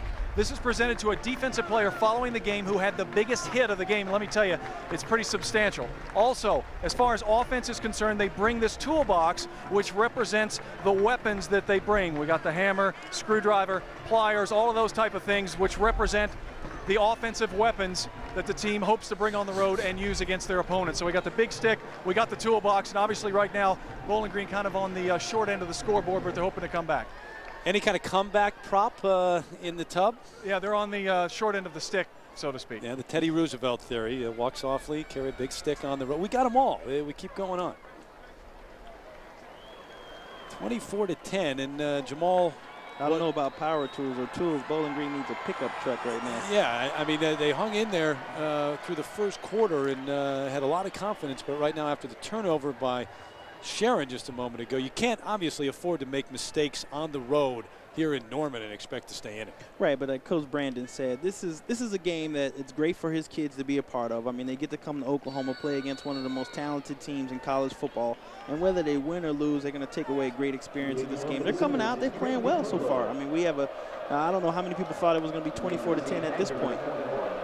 We got 2:33 left. Still half. The Carlos kick in the end zone. They'll bring it back out to the 20 for Omar Jacobs and the offense. Don't forget, part of an ABC Sports college football doubleheader. Oklahoma State taking on UCLA next, or Wake and Clemson. Talked about that earlier. Michigan State taking on Rutgers, and that's the second half of the doubleheader coming up next. And UCLA got them in action. Our crew does next week against Illinois. But also mentioned that will not be one of those games in which you'll see the instant replay. Right. The Pac-10 teams did not want to be a part of that in the Big Ten. But we'll see how that goes this year. Already taking a look earlier with John Sanders. Run out of bounds is B.J. Lane. Rufus Alexander, there's that name once again, and also Jonathan Jackson was there. So tough to run sideways against this Oklahoma defense. You see Jonathan Jackson got great pursuit. Rufus Alexander, these guys get upfield so fast and they're so quick. I mean, B.J. Lane has nowhere to run. Now you played at Utah. We talked about that earlier in the show, and used to play against Nebraska, huge First game, underdogs. right. How do you make yourself stay in it mentally and think that you have a chance as you go deeper into the game and that team's wearing you down?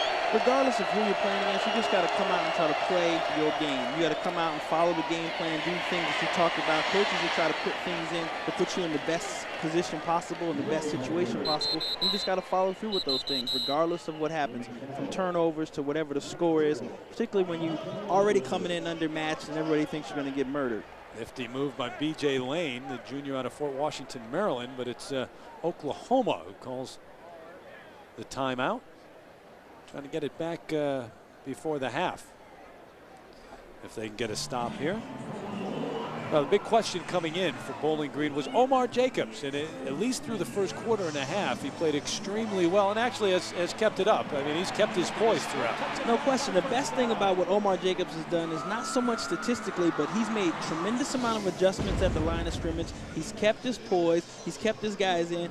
And like the coordinator said yesterday, Greg said, this guy, he doesn't get too high, he doesn't get too low. He's very even-keeled, unlike Josh Harris last year, who would get in people's faces or get real excited after a great play.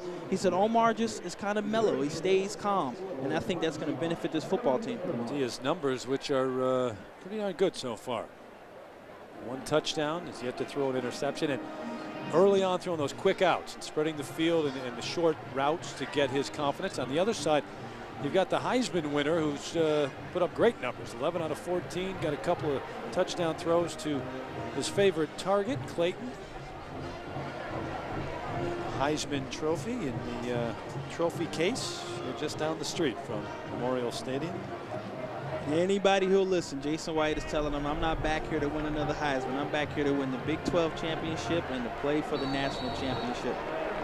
You know, how many places in the country can say in history, right, that they have the Heisman Trophy and the Claret Jug at the same time? Don Hamilton got the Claret Jug, and people were taking pictures with that today outside the stadium.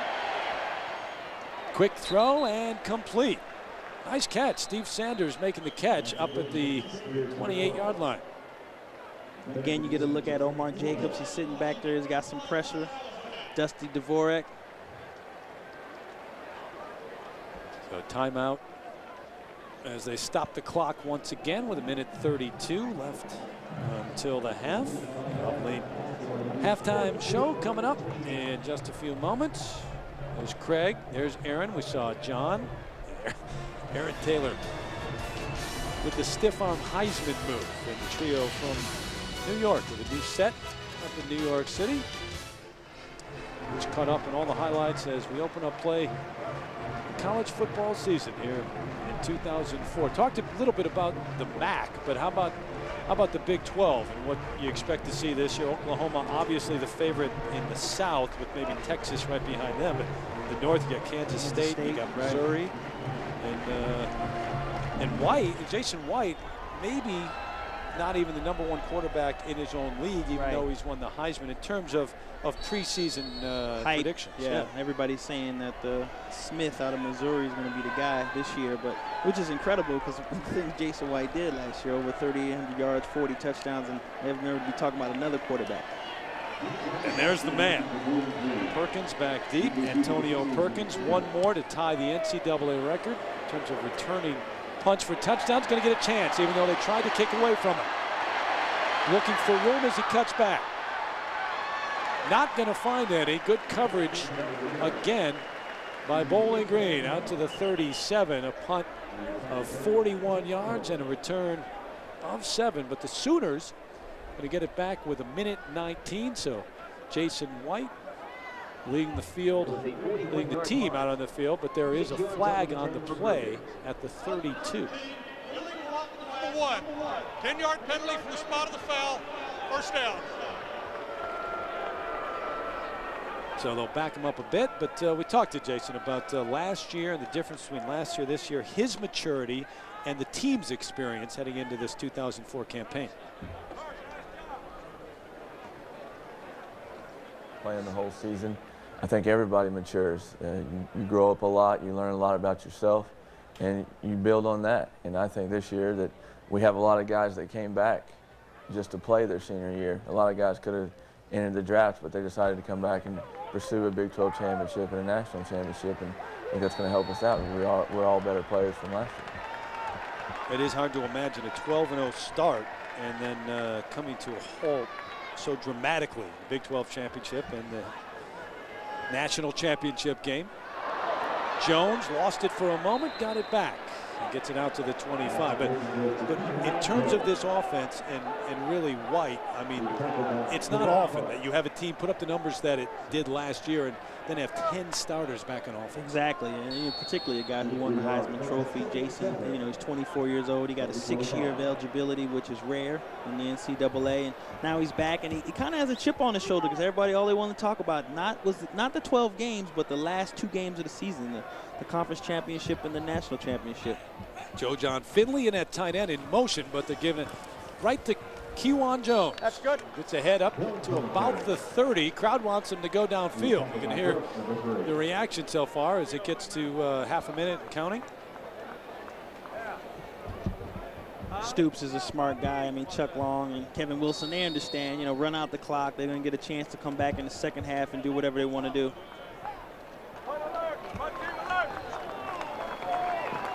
They'll take their time. They're going to let this time run out. Got the ball back, but after the penalty, Bob Stoops thinking, let's just sit on that, take the 14-point lead and head to the locker room. So number 2 Oklahoma at home here in Norman to kick off the 2004 season. And the Sooners with the lead 24-10 over Bowling Green. Falcons hanging in there through the first quarter, but now down 2 touchdowns. Don't forget, Valvoline halftime show coming up with John, Craig, and Aaron from New York in just a moment. 24-10, your halftime score here at halftime.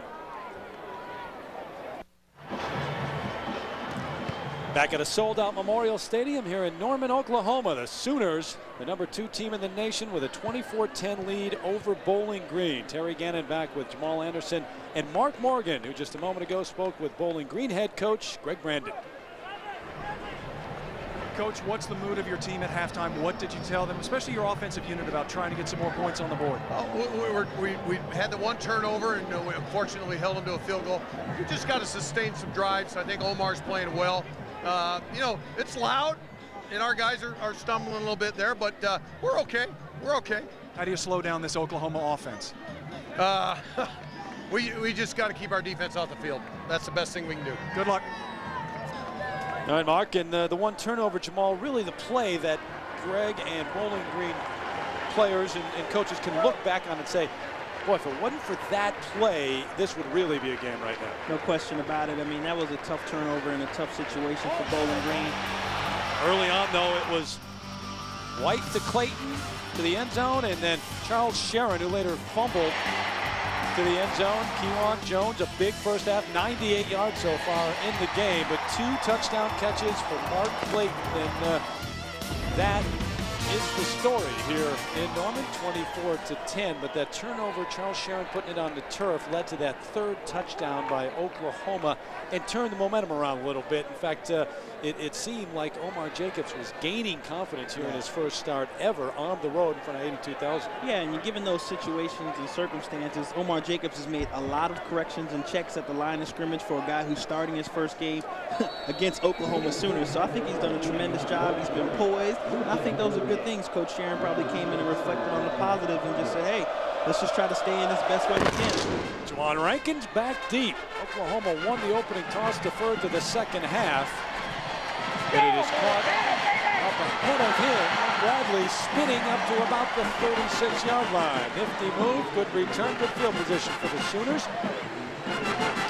as they start here in the second half. And we'll take a look at some of the numbers from the first half, the Pacific Life game summary. And you look at the rushing yards, 33 for Bowling Green, 118 for Oklahoma. That is huge because Juwan, I mean, he didn't do a lot last year. He only had 978 yards. He did have over 50 yards in 12 games, but he only has 100-yard game to his career so far, and he's starting off right now, unbelievably. 1 turnover each for these 2 teams in the first half. So the Sooners start 1st and 10 from their own 36. Kewan Jones, the first call of the second half, straight ahead for a couple. Mike Thaller, defensive tackle from Cincinnati, on the stop. If I was Kewan Jones, I'd keep asking to run to the right side of that football field behind Davin Joseph and Jamal Brown. Those 2 guys have been opening up big holes all day long. After the gain of 2, Jones now right at the 100-yard mark, only the 2nd time in his career that he has gained 100 yards or more in a game.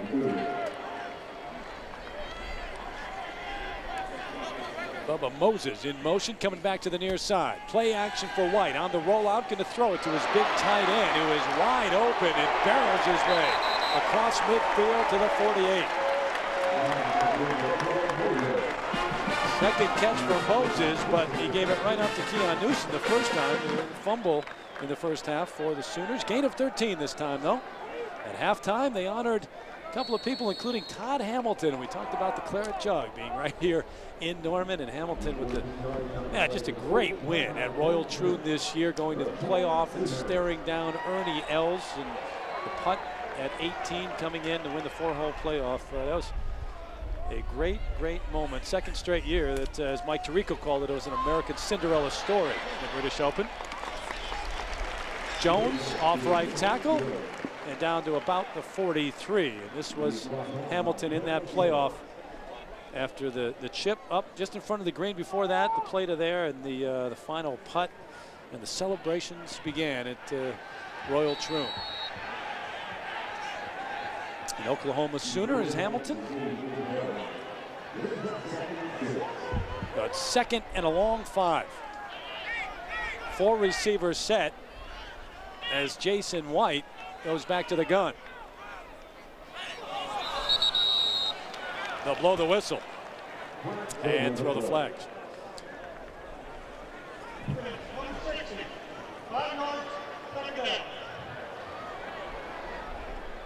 So back him up 5 yards for the false start.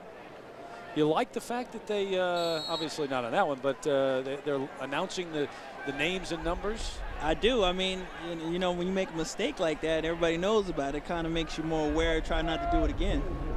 Play 8 years in the NFL, you get used to that, but as a college football player. Because everybody in the crowd's going, oh, look at you. 2nd down. Quick pitch out to Jones, trying to turn the corner and can't do it. Good pursuit by the defense. Terrell Mayberry, who was beaten for a touchdown early in the game, got there quickly. And this is how you make up when you jump off sides. Here's a look at Wes Sims right here. Watch how he drives his man off the line of scrimmage. And Wes is just going to run him, keep running him, keep running him. That's how you make up when you jump off sides. Although Kewan Jones wasn't running exactly where he was blocking. That was a tremendous block.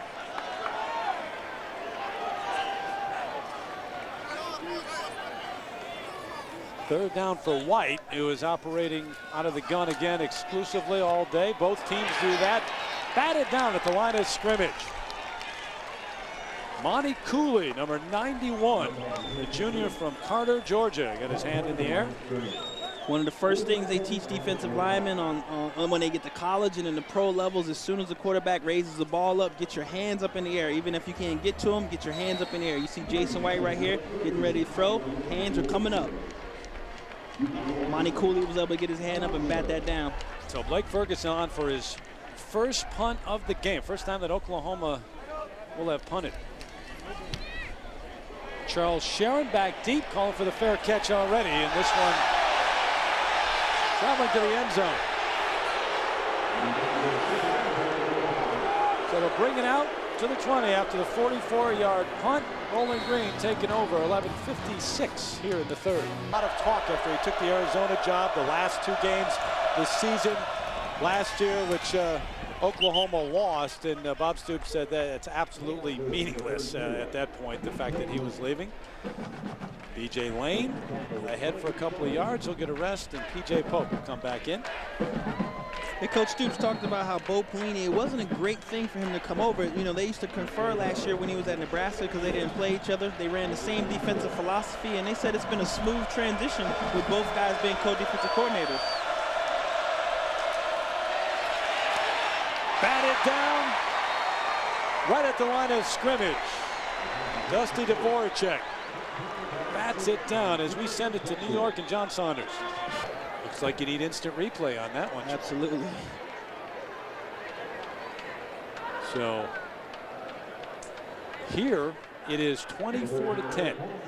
Bowling Green trying to get something going, and I believe it was Jackson who batted this down on the last play. Yeah, you get a look at Dan Cody coming from the outside. He had a great rush. Dusty Dvorak in there, and then Jackson gets his hands up and bats it down. This is kind of something that we expected to see from the Oklahoma defensive line. They said they feel like they have the best two defensive ends in football, and obviously Dusty Dvorak all over the football field. Jackson making his 29th career start here at Oklahoma. A senior from Houston. Key third down to keep this drive alive for Jacobs.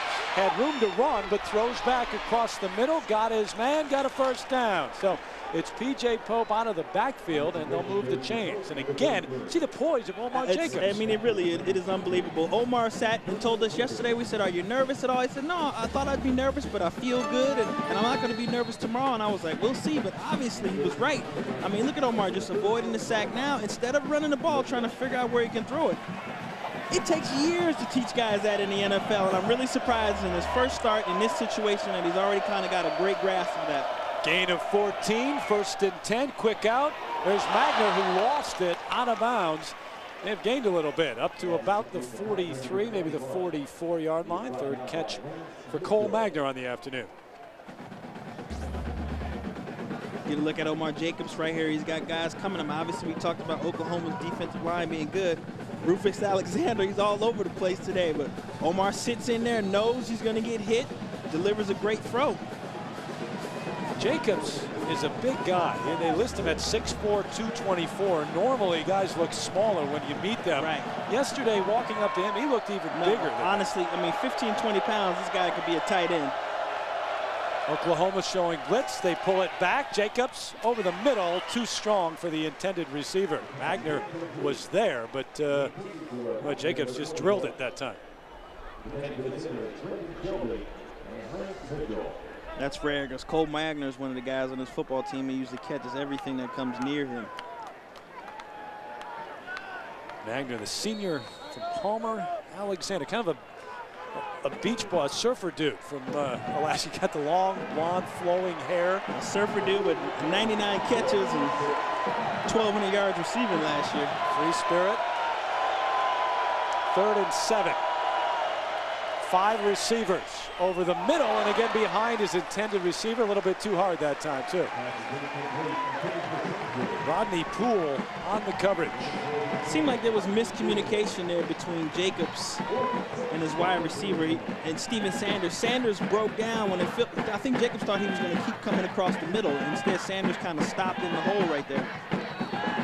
Sanders maybe reading the defense and going to the open spot. I mean, it wouldn't have been a bad throw either way. If Sanders would have just sat down, Omar Jacobs would have connected, they would have had a first down. I think that's what Jacobs was thinking, that he was just going to sit in the hole. There was the man. Perkins back deep. They got in there quickly. Here comes Antonio, going to get a chance. Line drive punt coming back across the field. He's got a lane. Perkins to midfield. Got one man to beat, who drives him out of bounds at the 32. It was the punter Fry who ran Perkins out as he was looking for yet another return for a touchdown. This is pretty amazing to me, Terry, because Coach Brandon said yesterday there was no way he was gonna punt to him. He said there's no way. He said, I'm not crazy. We're not gonna do it. We saw what he did to UCLA. We're not gonna punt to Antonio Perkins, and now we see him not only this return, but he had a return before that. Yeah, I actually said I'm not crazy. I'm crazy, but I'm not stupid. He said, and he said there's no way we're gonna do it. Well, they've done it all but one time, and it was Fry who ran him out of bounds, a 37-yard punt, but he brought it back 44 yards. And remember what happened last year. He had 4 of them, 3 in one afternoon against UCLA. And Jamal, they just kept saying, well, we're going to punt it to them. We think we can stop them. And they couldn't. No, I just didn't understand it. I mean, not just avoiding one person, bob and weave and spinning around, trying to do anything he can to get open. Always in the end zone at the end of the play. And it's dangerous. Anytime you got a guy that talented, you got to punt away from him, you got to punt to the corner of the field so you can try to get your guys over, and he has nowhere to run. 7 returns for touchdowns in his career. 1 away from the NCAA record. Quickly, we send it to New York and John Saunders. Missed tight early, but now Michigan pulling away in that one. And the Sooners trying to do the same here after the long return by Perkins as he hobbles off the field. This is the only drawback to having guys you count on the other side of the football. He's obviously a standout cornerback. This is the only drawback. You got guys on special teams returning kicks that are starters on offense or defense. Sometimes people get hurt. Sometimes people get shaken up. And this is probably one of the things you go, hey, if this guy can return, he's a special returner. We got to give him an opportunity to return the football regardless of what could happen. Talking about all the weapons here at Oklahoma, but he is as important as any one of them. Jason White, maybe Mark Clayton, those 3. As Bubba Moses goes in motion. Adrian Peterson's in the game, the freshman. Play action, White over the middle, almost picked off. Could have been picked off by DeAndre Perry, the redshirt freshman from River Rouge, Michigan.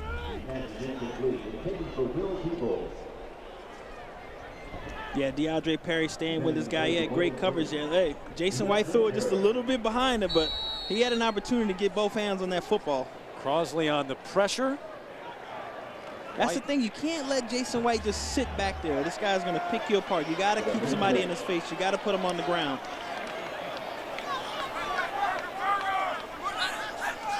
Second and 10. Peterson powering his way inside the 30 to about the 27-yard line. Adrian Peterson, the freshman, we talked about him, the #1 high school player in the country. More of a power back than anything else. And he's going to get 6 or 7 yards, man. Again, he's running behind Davin Joseph, and he's running behind Jamal Brown. Jamal Brown, the standout right tackle. And every time they run to the right side, it seems like they're going to get 4 or 5 yards a pop. Those guys are very, very talented. Guy who rushed for almost 3,000 yards and 32 touchdowns his senior year of high school. Bouncing outside, coming back this way. Trying to get loose and keep the ball at the same time and dragging the tackler down to the 25. And they love it here at Memorial Stadium. Keon Newsom was the man who had him. The highlight of that play, you're looking at Adrian Peterson. Obviously, play supposed to go right. Bumps into Jamal Brown and comes back. But the highlight of this play is right here. Jason White getting involved. That's what the crowd loves to see. They love to see the quarterback not afraid to mix it up, being one of the guys on this football team. That energizes not only the crowd, but this football team. Could have used a little better technique, but yeah, the effort was there. 4th and 1, first time either team has gone for it on 4th. Kewan Jones slips one, gets the first down.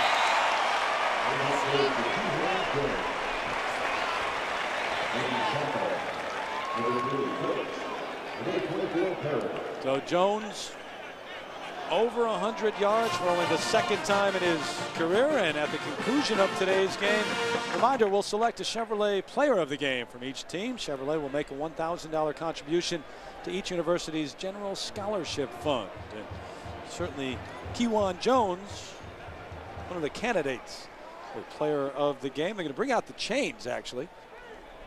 Looked initially like he got it easily, and he did get it, but it wasn't by much. We're getting an example of what Kevin Wilson was telling us, the co-offensive coordinator. He said, you know, Kewan Jones, he backed up a great running back before. He backed up Quentin Griffin. He said, we don't know if he was totally ready. He didn't understand the commitment to be the starting running back, and he had the injury, so he lost a lot of weight. Now we can see he's totally prepared. He's a veteran. He's busted his butt in the offseason to be prepared and try to run the ball, and it's showing today. And you know, as a great running back, that when you start the season and the coach says, it's yours, this Absolutely. is your job, it makes a big difference.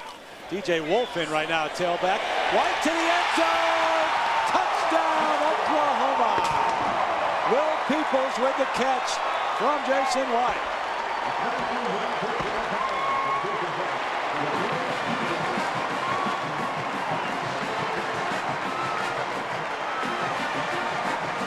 What do you expect, Terry? You give Jason White time and the talent that he has around him, all the wide receivers and all the talented guys. Will Peoples coming here. Jason White is just sitting back there. He could have a cup of coffee. Will Peoples runs a great corner, post, right to the middle of the field, and he's wide open. 24 yards on the touchdown.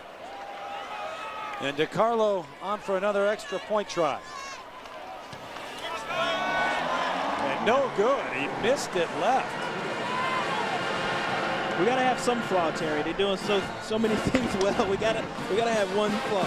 They are human, but here's Peoples in the end zone with a diving touchdown catch. It's 30-10 Sooners here at home. Campus in Norman, 82,000 plus. Terry Gannon along with Jamal Anderson and Mark Morgan. Touchdown a moment ago to Will Peoples. It is 30-10. Take another look here, Jamal. I stand corrected, Terry. This is a great pass. Will Peoples makes a great move. Jason White throws a great pass on the inside. He stretches out for that. Props to Will Peterson. Props to Jason White. I thought he was wide open, but it was a great pass. The cornerback recovered well. Peoples, the senior out of Humboldt, Texas, hitting his 14th, or has started 14 times in his career. And here's a guy who topped off that 5-play drive. But if you're Bowling Green, you know, you see your defense, especially that defensive line, not putting any pressure on Jason White on the field for a long time on what is a 90-degree day, not as hot as it could be this time of the year here in Norman, but it's not a good sign. E.J. Lane, Cole Maggard back deep. E.J. Lane from his own goal line.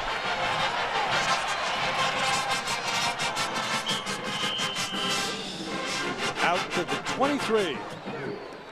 And Omar Jacobs will try to get the offense going from there. Full day of college football today with our doubleheader. Don't forget tomorrow back with you at 1:30 Eastern, 10:30 on the West Coast. Syracuse taking on number 25 Purdue. Special presentation of college football on Sunday with the NFL a week away. Boilermakers, a team that Bowling Green defeated last year. If you're Jacobs here, you're 15 out of 26. You've played well. Does he need to start to look downfield a little bit more, try to move the ball? I think they've done a good job being in control, trying to mix things up. They've moved the ball well. And this is what they've been doing well all game long, the run-pass option. Run the ball north and south. P.J. Pope. But I think you do the same things that you've been doing with Omar Jacobs. I think you have to take shots downfield to keep the defense honest, or Oklahoma's just going to continue to stack everybody inside the box. Gain of 5 for Pope, the junior out of Fairfield, Ohio, as Mitchell was in on the stop. Saw one shot that they took early with Charles Sharon, and it was very close. Yeah, barely. I mean, just bounced off the tip of his fingernails. Everything else has been short, out of the backfield, over the middle. 2nd and 5 on the rollout. cuts back across the 30 up to about the 31. I think they're also right now, Terry, putting an emphasis on keeping the defense off the football field. I mean, they don't want Oklahoma's offense to roll out any more than anybody else. So I think right now it's like, let's run the ball, let's try to control the clock, let's try to keep our defense off the football field and see if we can have success doing that. Brings up 3rd and 2 for this Bowling Green offense.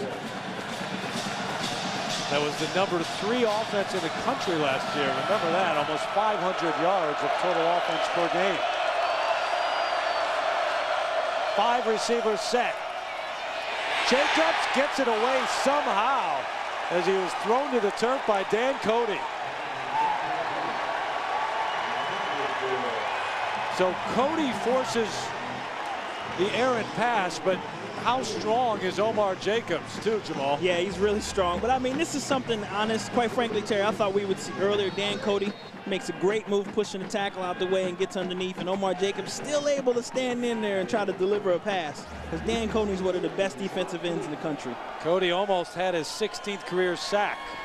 Fry gonna punt it away. TJ Carswell. Now the man back to, remember, Antonio Perkins left. He was hobbling with the injury after the 44-yard return on the last punt. So it is down at the 27-yard line, 42-yard punt. And return 30-10. Sooners up here at home. In Oklahoma, some clouds beginning to roll in. It's been a beautiful day, though. Terry Gannon, Jamal Anderson, and Mark Morgan. Number 2 Oklahoma taking on Bowling Green. 30-10 your score. Jason White having a field day again, Jamal. No question about it, Terry. And this is the only time you want your quarterback to get all C's. He's cool, calm, collected, and he's in control.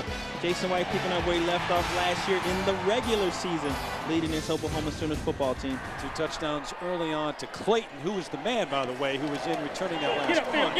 Perkins, who was injured. I incorrectly misidentified him, but there's Bradley, the quick out, knocked out of bounds. So Jason White, you talk about picking up where you left off. He wants to do more than that, because remember where they left off last year with the 2 losses at the end of the year. And again, the players have talked about how that's such a motivation. That's why I say regular season. Because nobody, I mean, he's the guy that's like, hey, I know what happened those last 2 games. You don't have to remind me. That's why I'm back here to win some football games. And not only with 10 starters back, but the young tailbacks too. And here's one of them. Peterson just dropped it and knocked it out of bounds. Well, if you drop it, you know, he was thinking quickly. He made sure it got out of bounds. Batted the ball out of bounds. Jason White pitched it back real hard. I'd probably have a word with Jason when I got back to the huddle. Like, hey, you don't have to pitch it that hard. Do you remind your quarterback often about those things? If we were running an option, and sometimes the thing about an option, you know, everybody thinks it's such an easy play, but the separation between the quarterback and the running back is critical to the success of that play. Like, how far apart are they? How hard the quarterback pitches the ball. Is that something in the first game of the season that would maybe be apparent? Well, especially with a young guy like Peterson. You know, he's a true freshman. On the roll, Bradley, the intended receiver, but incomplete. Again, Bowling Green dodged the bullet there because Mark Bradley was out there in the flat by himself. Teddy Pipko, the outside linebacker, in there on the pressure. So White will come to the sideline, bring it up 4th down. Second punt of the afternoon for Oklahoma. Blake Ferguson back to punt. And there's Charles Sharon at his own 23.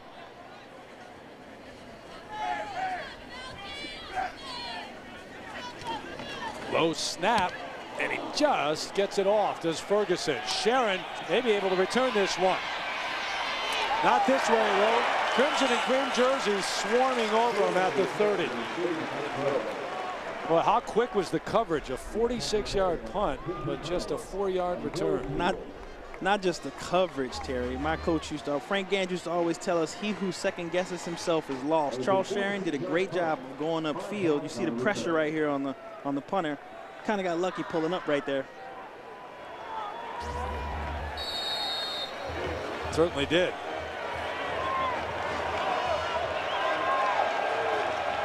So it's 1st and 10 from the 31.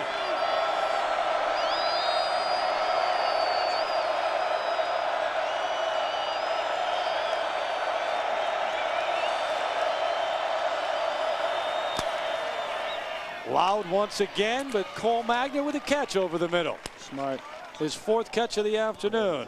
While we have a moment, a reminder, told you earlier, Monday Night Football kicking off its 35th anniversary season. Special Thursday night edition, Patriots taking on the Colts, and also the star-studded opening kickoff, Elton John, Destiny's Child, Lenny Kravitz, Jessica Simpson. That's Thursday night, 8 Eastern on ABC Sports. Also, Jamal Anderson. Yeah, I'm going to be there. Toby Keith's going to be there. That's going to be a tremendous game to start the NFL season. I mean, Toby Keith, a part of that as well.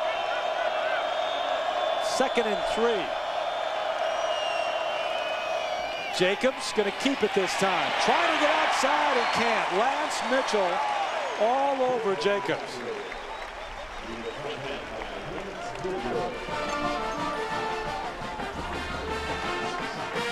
Get a look at Jacobs here. Decides to keep it, and Lance Mitchell, a guy that Brent Venables told us is by far the best tackler that they've had here since their time in Oklahoma. I mean, they've had tremendous defensive players, so that's saying a lot about a guy who missed last season.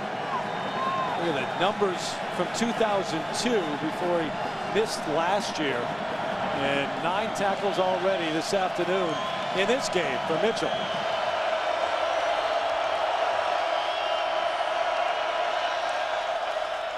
Third down, time for Jacobs. Threw it right behind the intended receiver, B.J. Lane. And again, a little bit too hard. A little bit too hard, but B.J. Lane had an opportunity to catch that ball. He was right where he needed to be. He would have turned around and got the first down easily. So Omar might have been a little bit excited, but that ball went right through B.J.'s hands. So you don't think Jacobs needs to work on that touch? You think it's a receivers? A little bit, but I don't think it was so hard that B.J. Lane couldn't have made that catch. You know, I think he was already looking to move before he caught the ball. There's Perkins. Good news for the Sooners fans. Antonio back in, going to return this one. Clayton returned the last one. Be very interesting to see what Greg Brandon decides to do with this punt. Nate Fry, will he kick it to Perkins this time? Short punt. Perkins did not call for the fair catch. He wanted to return it, and they were just waiting for him at the 30. But there's a flag out about the 38-yard line of Oklahoma. Watch this. I think Antonio Perkins is trying to prove to us that he is, in fact, healthy. Number 36. Penalty will be 10 yards from the end of the kick. First down. So they'll bring it back a little bit from that 30-yard line. Penalty going against Bob Stoops' club.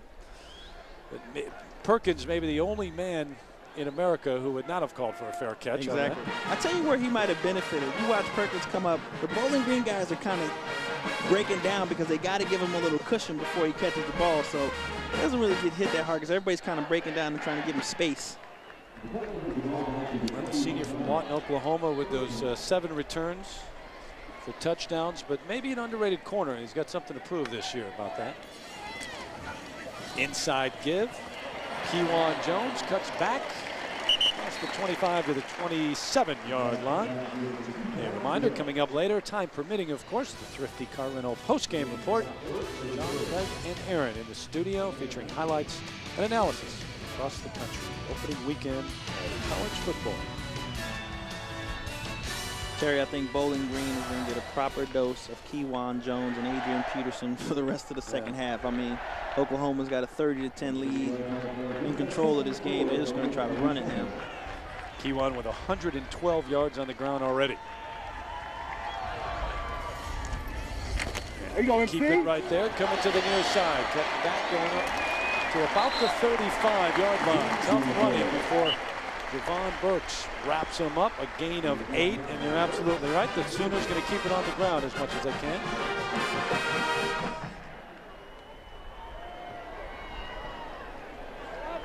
You mentioned the opening weekend of college football. Some changes this year to Jamal, including the BCS and how it works. Right. The strength of schedule.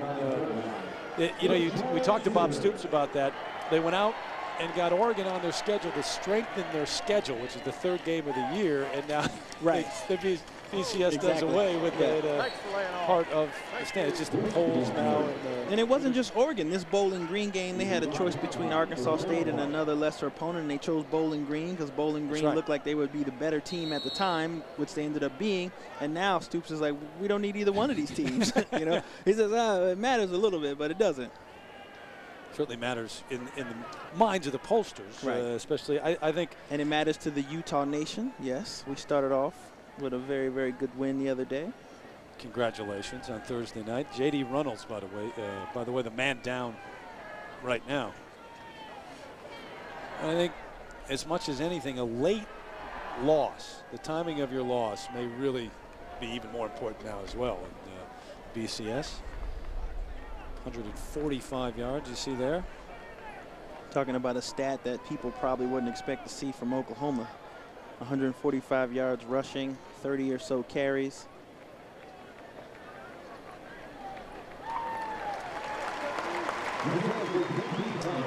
Reynolds up and walking off the field, good sign. So Perkins do the same on that previous return, but back in just a moment ago. So Antonio Perkins is okay, and Reynolds as well. Yeah, definitely. And I know those guys are excited to see JD get up, because when you make honorable mention all Big 12 and you didn't have a single carry, you know you're effective fullback in the offense.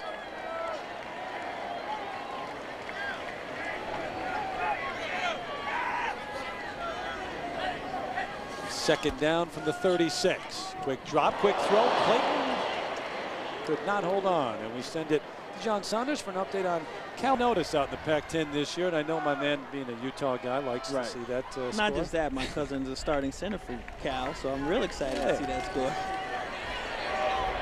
Wide open over the middle. Brandon Jones across midfield inside the 40, dragging tacklers down to the 35. A gain of 29. He had no one near him. No, and when you got a guy like Brandon Jones who had 5 catches of 45 yards or more, you can't leave him wide open like that. Again, Jason White with a lot of time. Brandon Jones coming across the middle. The guy is so big and so strong. Look at him. There's 3 guys from Bowling Green who are on him, and he's still running for yards. Got 3 catches already this afternoon. He had 46 last year. 6'3", 214. First down at the 35, just outside the 35-yard line. Peterson, the freshman, cutting back. He's going to get there. First touchdown of his career, Adrian Peterson. It's what the Sooner faithful have been waiting for.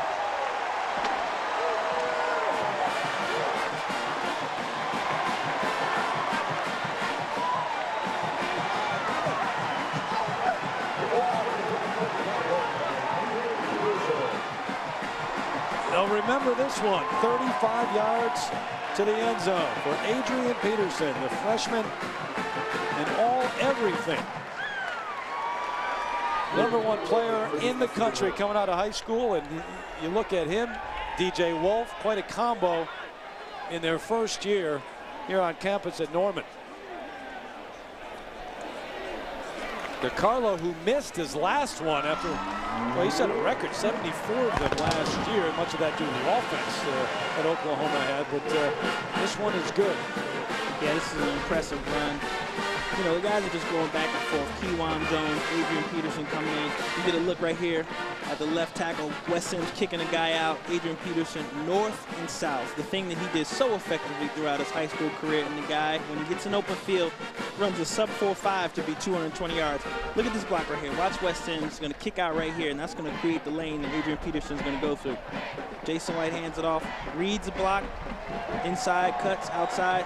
Now everybody's taking bad angles. Bowling Green's missing tackles, but they're not just missing tackles. This guy's 220 pounds, and he's big and strong. Straight down the hole. Yeah, he's going to make a lot of people miss tackles throughout his career here in Norman. The thing is, there was some question about him because he just hurt his shoulder in early August, whether or not he was going to be prepared. You know, they said, yeah, we've done 907s, and he's maybe got 90% of contact, but not. He hasn't been tackled. He hasn't been hit hard. He hasn't been, you know, a lot of guys have been jumping on top of him, the type of activity he's going to get in the game. So there was some question as to how healthy he would be. He looks fine to me. He looks okay? Yeah. All right. Celebrating on the sideline. So it's 37-10. Bowling Green hanging in there through the first quarter or so, but it has been all Oklahoma since then. Cole Magner, B.J. Lane back deep for the Falcons. Carlos kick. Forget about this one. Bring it out to the 20. So we're just the first of two today here on. So some work to do for Bowling Green to get back into this one. Especially for Omar Jacobs, who now, you're down 27 at this point. You wonder if the game plan changes a little bit, but they play action it out. Jacobs going to keep it, hit hard at the 25. I know they're trying to mix it up. Greg Studraw talked about how they were going to try to throw him off balance, but I don't know how much, particularly in a game that's out of hand, I would have Omar Jacobs, a guy you're counting on to be your starting quarterback, running the ball against Oklahoma.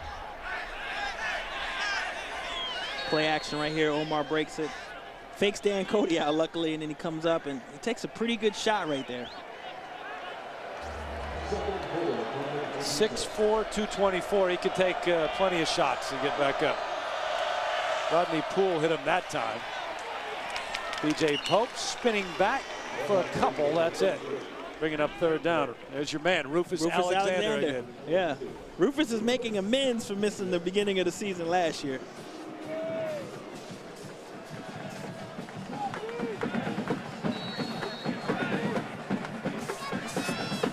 Oklahoma 370 yards total offense. There's the statistic, Terry, the rushing yards. Yeah, the balance offensively that they have had. Quick out across the 30 and across the 35 to about the 37, and that's a first down. I mean, Oklahoma was frightening last year with all the wide receivers and Jason White, and now if you throw in the mix a balanced attack with Kewan Jones and Adrian Peterson, I know the rest of the Big 12 is going to be like, oh, here they come again. Yeah, it's the old story. There's no question. They're just not even reloaded. They have most of the same faces back that ran through the Big 12 last year. And oh, by the way, we have the best high school running back in the nation. Yeah, and the fourth best running back in the nation, DJ Wolf. James Hawkins, his first catch of the afternoon on that last play, by the way, over the middle and caught inside Oklahoma territory. Steve Sanders in traffic coming down with it. Oh, Jacobs just drilled it to him. Yeah, you see Steve Sanders on the outside here. Makes a good move coming across. Excuse me, he's in the slant position. Jacobs, hey, three guys around. You got to throw the ball hard and you got to get it in the hole. Give Sanders credit, too. He's just waiting for Nicholson to just pop it. They move across midfield for the first time in a while. Throw underneath down to about the 39. P.J. Pope out of the backfield for the catch. Sooners defensive line kind of pinning their ears back now. You see Omar Jacobs getting hit a lot more, picking himself up from off the ground. Alexander on the hit again, but Pope coming out of the backfield, I mean, it gives you a lot of options because not only did he gain over 1,000 yards last year, but here's a guy who caught 48 passes. Last play perhaps, the third. Jacobs on the run, throwing back. Where the intended couldn't quite get up in the air to get it. The funny thing about that play, Terry, I was just about to say how quiet Cole Magner has been, the guy they relied upon so much last year. Then they do a rollout here and get Cole Magner in the slot. And he's by himself, but Jacobs throws it just a little bit too high. Magner 4 catches for 18 yards on the afternoon. 6'2" senior. And you talk to the coaches, and they say there's not a better, more fierce competitor than Magner on this team. Single season record last year, 99 catches, the all-purpose yards over 1,500. So 3rd and 7, Jacobs on the run, thrown, and got a man inside the 20, out of bounds at the 16-yard line. Sanders with another catch, his 4th of the afternoon, and this a big one. This is exciting to see, too, for Bowling Green because they're down so much in this game. And then Omar Jacobs coming in, and you get a look at him. You see Steve Sanders break into the corner right here. That's a great pass. If Steve Sanders doesn't catch that, nobody does. And that's the type of position you want to see a wide receiver in. Gain of 23 on the play. Sanders back to the line of scrimmage. 4 receivers set. on 1st and 10 from the 16. Crowd starting to get back into this one now. Inside give to Pope, looks for room, nothing doing. And Magruder was there first along with Dan Cody to wrap him up. So that's it. Here in the third quarter, 37-10. Sooners on top here at home, but Bowling Green moving the football close perhaps to scoring once again. Back with more in the fourth quarter after this message and a word from our ABC stations. Back for the start of the fourth quarter here in Norman, Oklahoma. The number 2 ranked Sooners up 37-10 over Bowling Green. Terry Gannon, Jamal Anderson, and Mark Morgan with you here from Memorial Stadium. Second down for the Falcons. Call it from the 16-yard line. Omar Jacobs out of the shotgun, battling the noise and the Sooner defense to the end zone. Sharon, a diving catch. Touchdown, Bowling Green. He had a couple of great adjustments on that play. He had Omar Jacobs. We talked about the poise coming in today. They had a blitz coming from his right side. Picked up the blitz. Yeah, Omar Jacobs just sat back there, and then Charles Sharon broke away for a great catch. You see P.J. Pope right here picking up the blitz on the right side. Omar has a lot of time, and when you give a guy like this time with the receivers that he has, you're going to connect. Sharon's second touchdown catch of the day. He beat Bassey that time to the corner of the end zone. Sweesham on for the extra point. He had a 47-yard field goal, longest of his career earlier in the day. So some new life for the Falcons, 37-17. Last touchdown, telling the defense, get us the ball back. We can score on these guys. There's still time. And we'll see. 37-17, just under 15 to go in this one. Just started the fourth quarter. Rankins back deep, about 7 yards, and he'll say, no, we're going to bring it back out to the 20, but an impressive strike from Jacobs out to Sharon.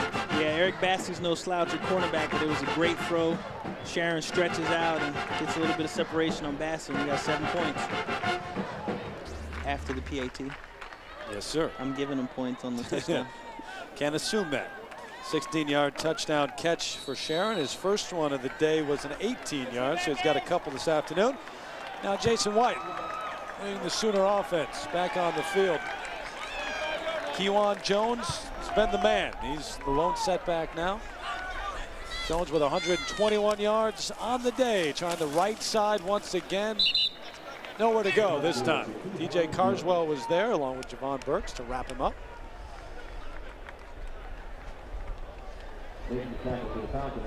So on this opening weekend of college football here in Norman, Oklahoma, Terry Gannon, Jamal Anderson, Mark Morgan, number 2, Oklahoma, getting a test early against Bowling Green, but then pulling away, and the Falcons coming back. Pacific Life game summary. Take a look at some of the highlights from today. Will Peoples, the touchdown catch, and then the youngster Adrian Peterson, to the delight of 82,000 fans who have waited all summer to watch this guy play, to the end zone for the last Sooner touchdown. Quick out to Jones and run out of bounds up at the 29, about a yard shy of the first down.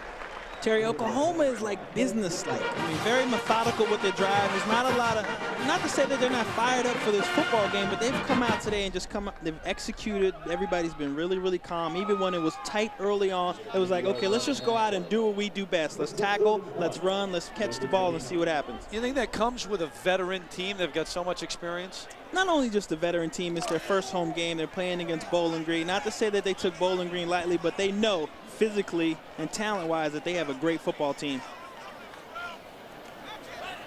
Moses in motion. Operate out of the eye. This one's picked off. He's going all the way. Kejuan Newsom to the house. It is a ball game.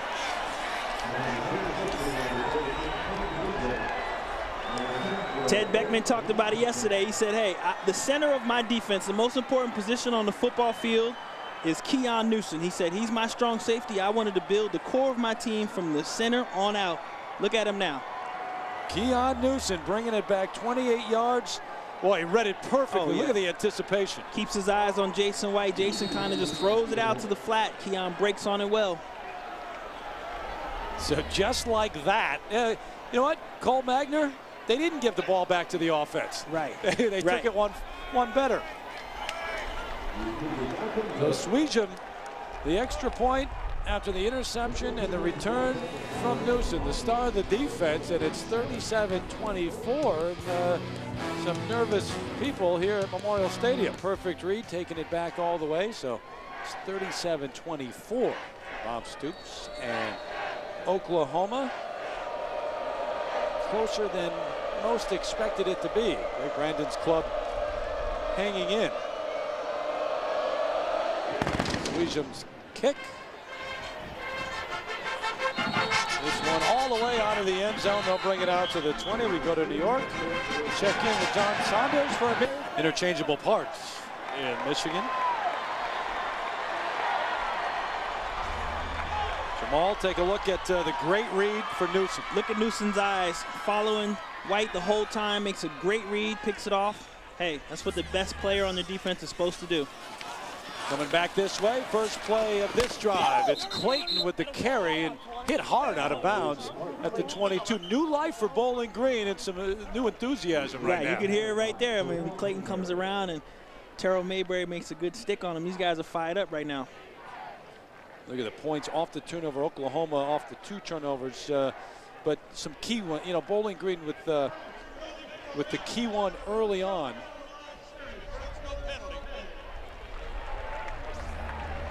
Inadvertent flag. Here comes Clayton right into your house.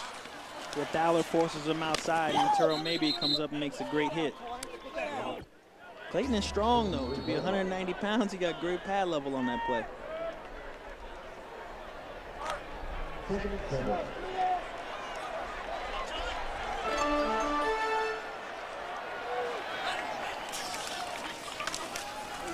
Jones, look. Swarming defense for Bowling Green. Quick hit. Evan Parks, the sophomore out of Libertyville, Illinois, the defensive end who made a number of freshman All-American teams along with Javon Burks in on the stop. And now 3rd down and 5, and I mean there's 13:35 and counting left in the game. Right. Bowling Green, the defense, they're not in huddle. They're waiting to see what the call is going to be, see how to get themselves in position to make a stop right here.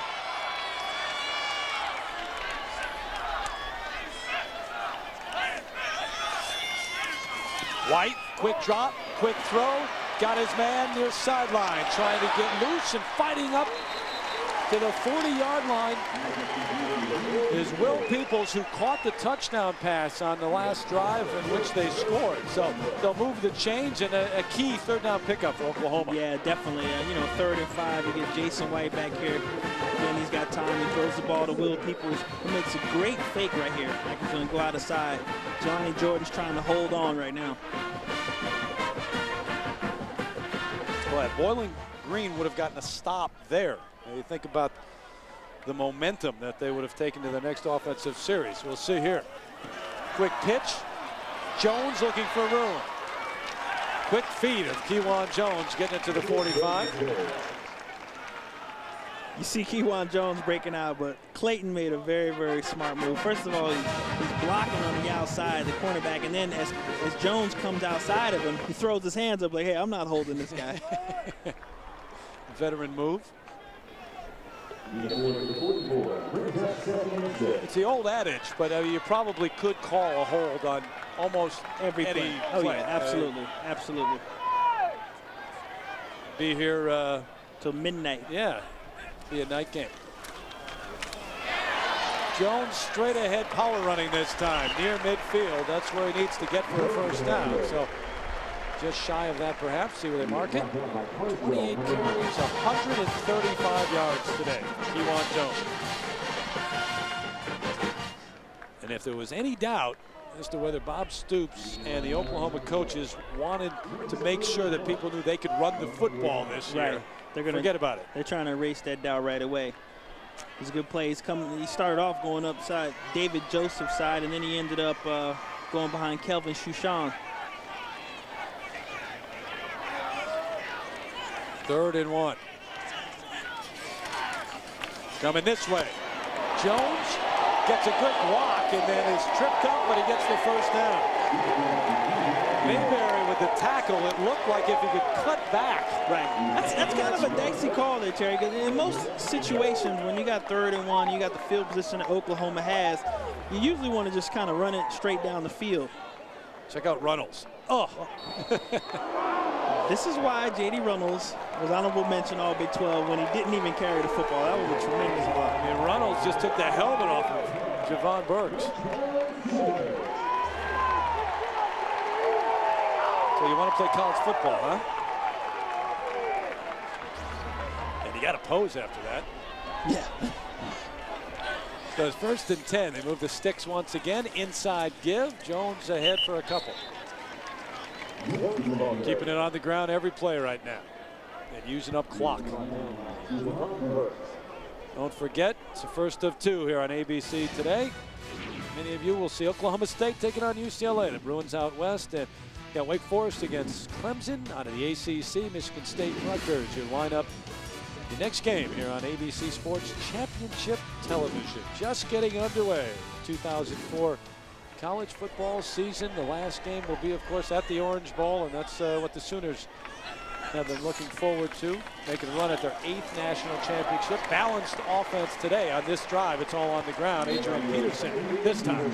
That's the thing that's going to be scary about this football team this year, Terry. I mean, last year you had Kewan Jones, who was the main guy, the feature running back. Now Kewan gets tired, or if they need to spell Kewan, they can bring in the guy who's the best running back in the nation, and Adrian Peterson, and he's already had a tremendous game so far. And then behind him, the number 4 guy, DJ Wolf. And you know where it all starts, though, too, with that veteran offensive line. And the quick strike, and then the Newsom return of the interception for a touchdown. And this drive is just taking the strength and the life out of the Bowling Green defense. On the run, White looking for room to run.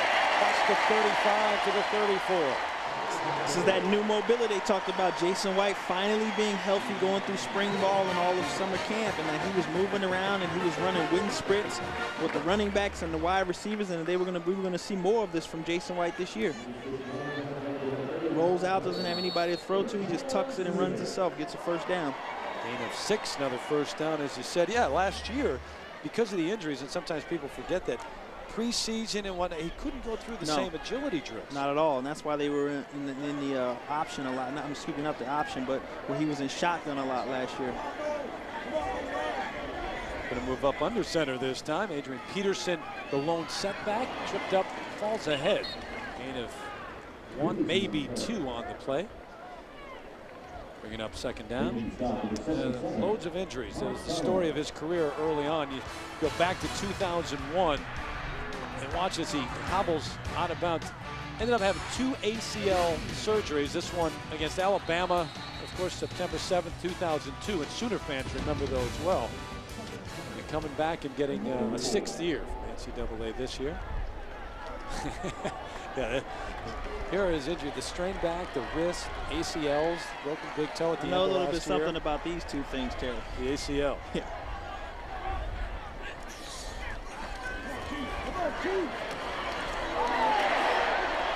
Jones stayed up longer than he should have. 30. And everything, the ground game. All about the ground game at this point. But if you're White coming back, Bob Stoops has talked about it. People know the story, but even how he announced that he was coming back. Right. No fanfare. No. I mean, very modest guy, not a guy who, like Stoops likes to say, he didn't have a press conference, he didn't have a media event. He just said, hey, coach, I made my decision. I'm going to come back. Okay. Yeah, and let it was during practice. Yeah, right. I'll just tell the guys at the end of this. An impressive drive right now.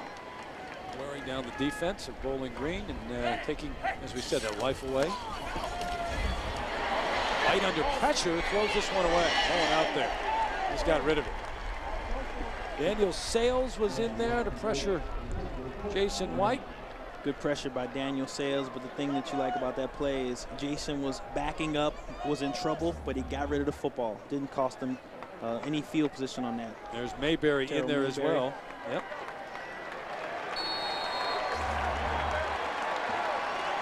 So 4th And we'll call it 5. And there's White. He's out there. Very long 5. And you know the crowd's going to love this. Going forward on 4th down.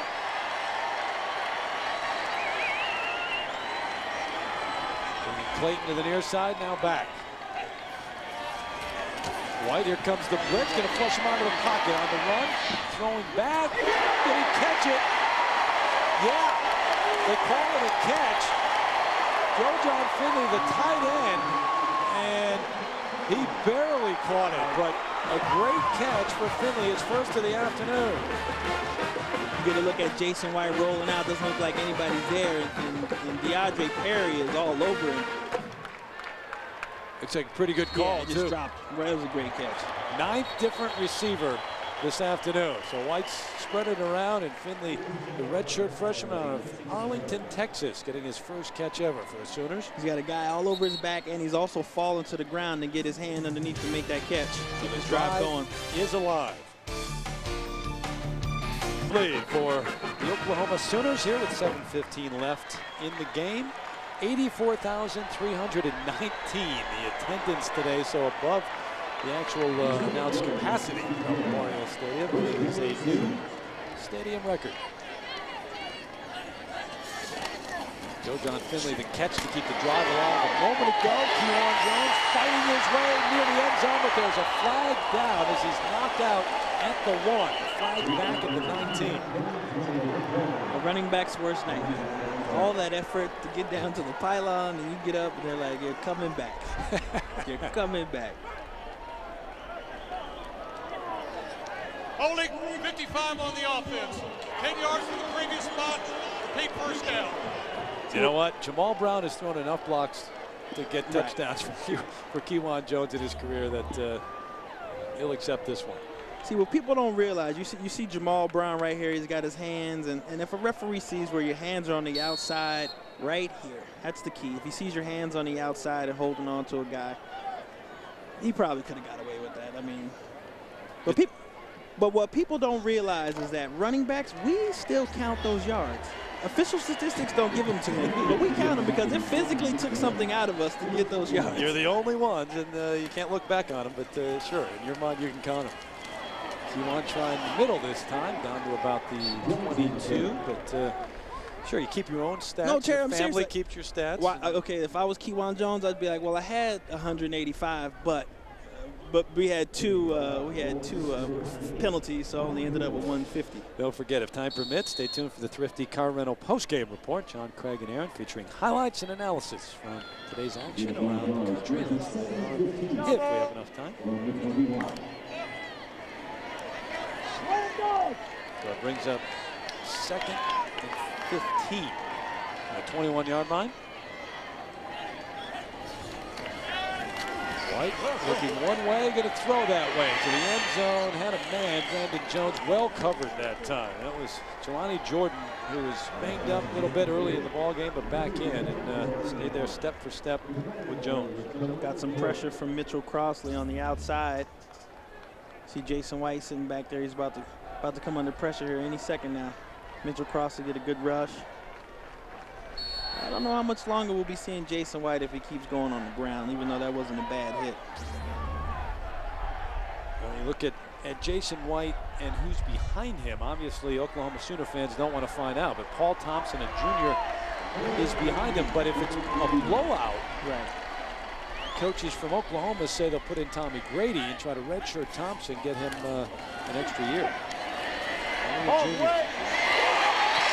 out, there's Clayton. Looking for room under the 7. And see, I'm talking about Paul Thompson. There was some argument amongst the local members of the media as to how talented Paul Thompson was and that he could be playing right now instead of Jason White. Get a look right here at Jason White sitting back, time again, throwing to his number one target, Clayton, who eludes one guy. He just makes the stuff look so easy. He's on the outside. People think he's going to run out of bounds. One sidestep goes inside. And 7th catch of the afternoon for Clayton, but it brings up 4th down, and this will be a 24-yard attempt. Trey DiCarlo.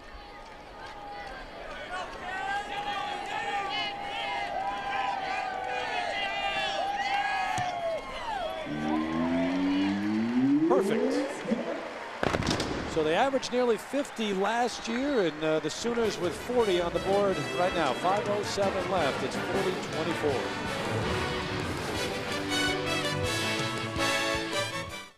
Michael. That was mostly Jones. He's got 148 yards on the ground today and 239 in the air from White.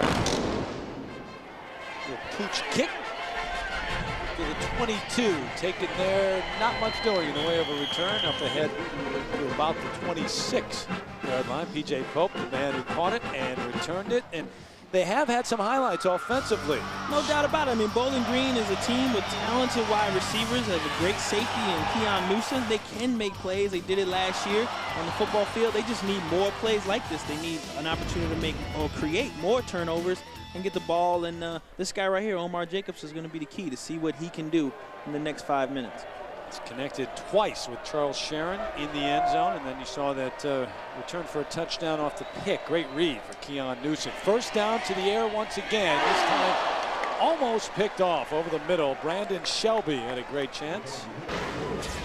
And we'll take a look at our Pontiac High Performance Drive summary. The last 5 possessions, all those punts and the 1 touchdown. Yeah, you can't win a football game doing that. Brandon Shelby is the guy who broke up that last play. Bo Pelini talked about how he's just a solid player. Said since he's come in, man, he's been one of the guys that he knows he can count on. You see him right there diving across the field to make a play.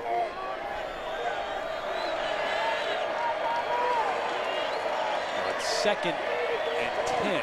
They're in motion to the near. Here's Jacobs on the roll, got a man. It's Sanders over the middle across the 40 to the 42. So Steve Sanders with his 5th catch of the afternoon. He's had some big ones. Sanders has definitely been a key for Jacobs. They got a nice thing going right here, but Jacobs rolls out and he's got Dustin Dvorak breathing down his throat. He stood in there, threw the ball. He took a nice hit at the end. You don't think that's a good feeling, do you? No, not at all. Dvorak now over 300 pounds for the first time in his career. Long time to throw. Jacobs going up top. Well covered. Sharon was there, but he was well covered. Eric Bassey was right there with him. Yeah, he might have given up the 1 touchdown, but Eric said, I'm not going to give you the big one.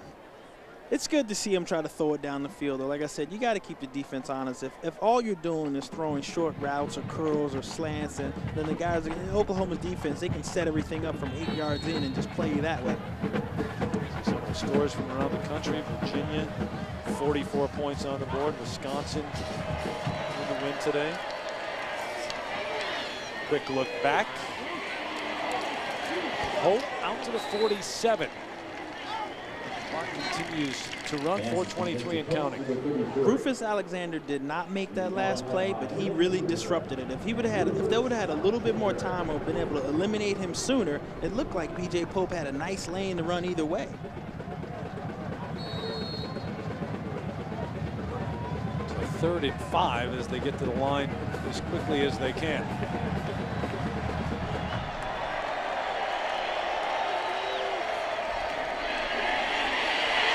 Jacobs throwing it away.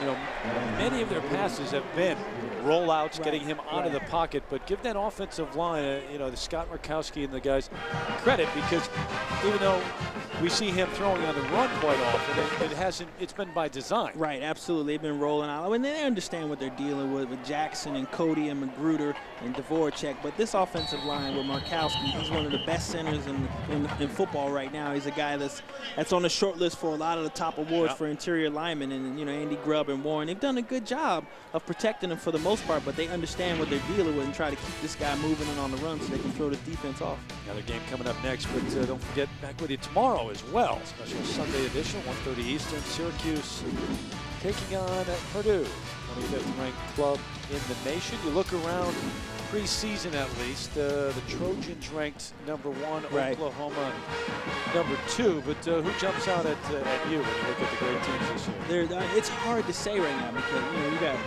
UCLA and there's a couple other teams. UCLA not being one of the better teams in college football. They're coming up next, yeah. But, you know, USC is so good, Oklahoma is so good, and then you got all the teams in the state of Florida. I mean, that state is always going to be tough. You never know what's going to happen with Florida State and Chris Riggs. Obviously, Miami is going to be a tough team. It's really going to be hard to say, especially with them moving into the ACC right now. It'll be interesting to see the ACC, the changes that have been made. And, of course, that first game, Florida State and Miami, if you're not aware of it, right, where have you been? But it's been delayed a week, and it will be almost a week. It'll be on Friday night, time on ABC. But because of Hurricane Francis, didn't think that it would they could get that in this weekend, and prudent thinking. And so we get an update at halftime. Another team, too, the Bulldogs, Georgia. They're going to be a good team with Pollock and Green and quarterback. After the timeout, 4th and 5. Jacobs in the backfield along with Pope. Looking for Magner, got him, but he's not going to get there. Not even close. Wrapped up right away. Chijoke Onyenagetcha. First time we've called his name today, but we'll call it often over the years, there's no doubt. Junior college transfer out of it. As tenacious as Cole Magner is, there's no way with his back turn he's going to be able to get out of a tackle of 2 guys. Oklahoma played that well defensively. It was really sound, and we got our first chance to say Chijoke's name. You're not trying the last name, huh? No, You're I'm not giving even. it a shot? No. I told Coach Steve yesterday he's just going to be Chijoke to me. Thought my partner had some courage here. No, but this is. I mean, you're right that we're going to have to say his name a lot, particularly the Sooner football team, because this is one of the guys they say has prototypical size to be an NFL cornerback. So Jason White and the offense back out with 3:45 left in this one. Adrian Peterson, the freshman, gets the call over the right side. Remember, the last drive took almost 9 minutes off the clock, and they kept it on the ground for much of that. And I would imagine they'd like to keep it on the ground for much of this drive. It's big boys time right now. Yep. Offensive line and the running backs, you got to sit around. You got to run time off the clock. It's like, okay, this is our time just to wear a team down.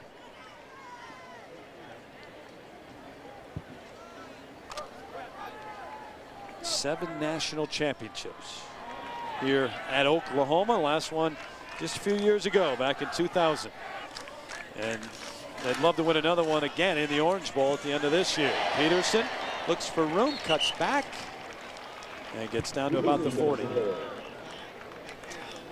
We can hear the crowd react every time Peterson touches. Yeah, that could have been ugly. It was a solid tackle right there. If this guy gets free, he's gone.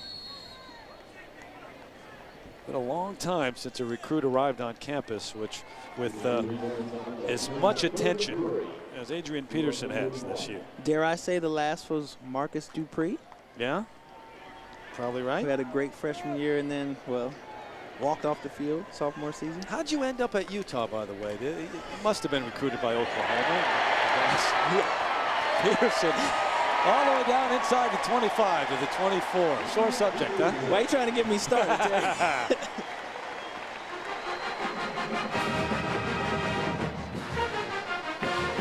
Gain of 17.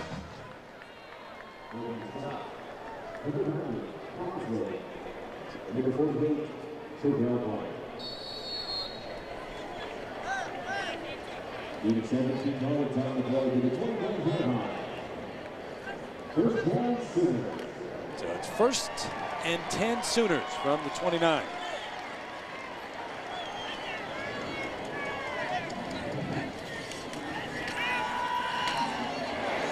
Ooh, just popped as soon as they got it. And on for Peterson.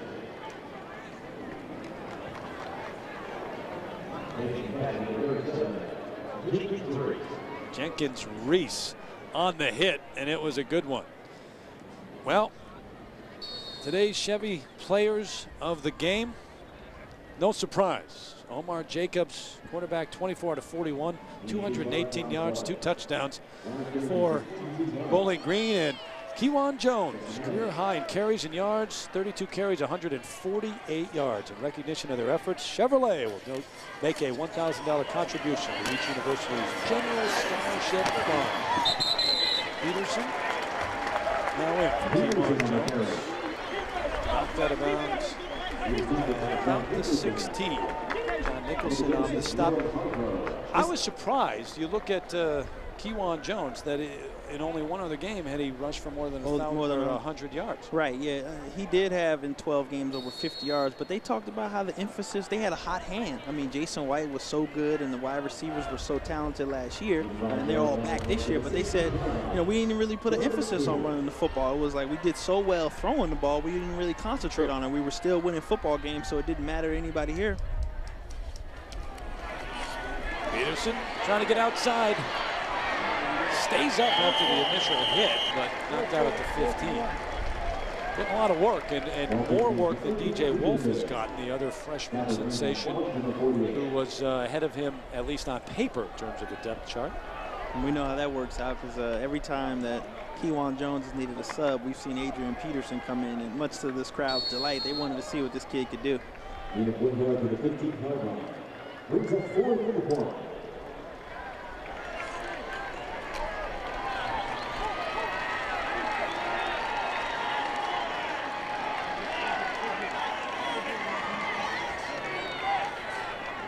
Sooners out of the eye, running this one out. It's more of a challenge than many people expected, but Bowling Green with 11 wins last year. Peterson gets ahead for a couple, and putting themselves quite well for much of today.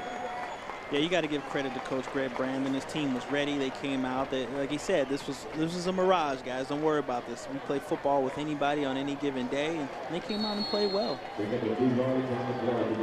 the gain of 2, they run the clock once again, and that will do it.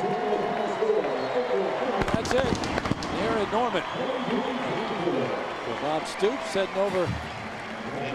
Have a word with Greg Brandon. Your final score: Oklahoma 40. Bowling Green 24. ABC Sports is online at ESPN.com. Search ABC Sports. Regional action coming up next. With Paul Anderson, Mark Morgan, I'm Terry Gannon. This has been a presentation of ABC Sports Championship Television. Goodbye, everybody, from Norman.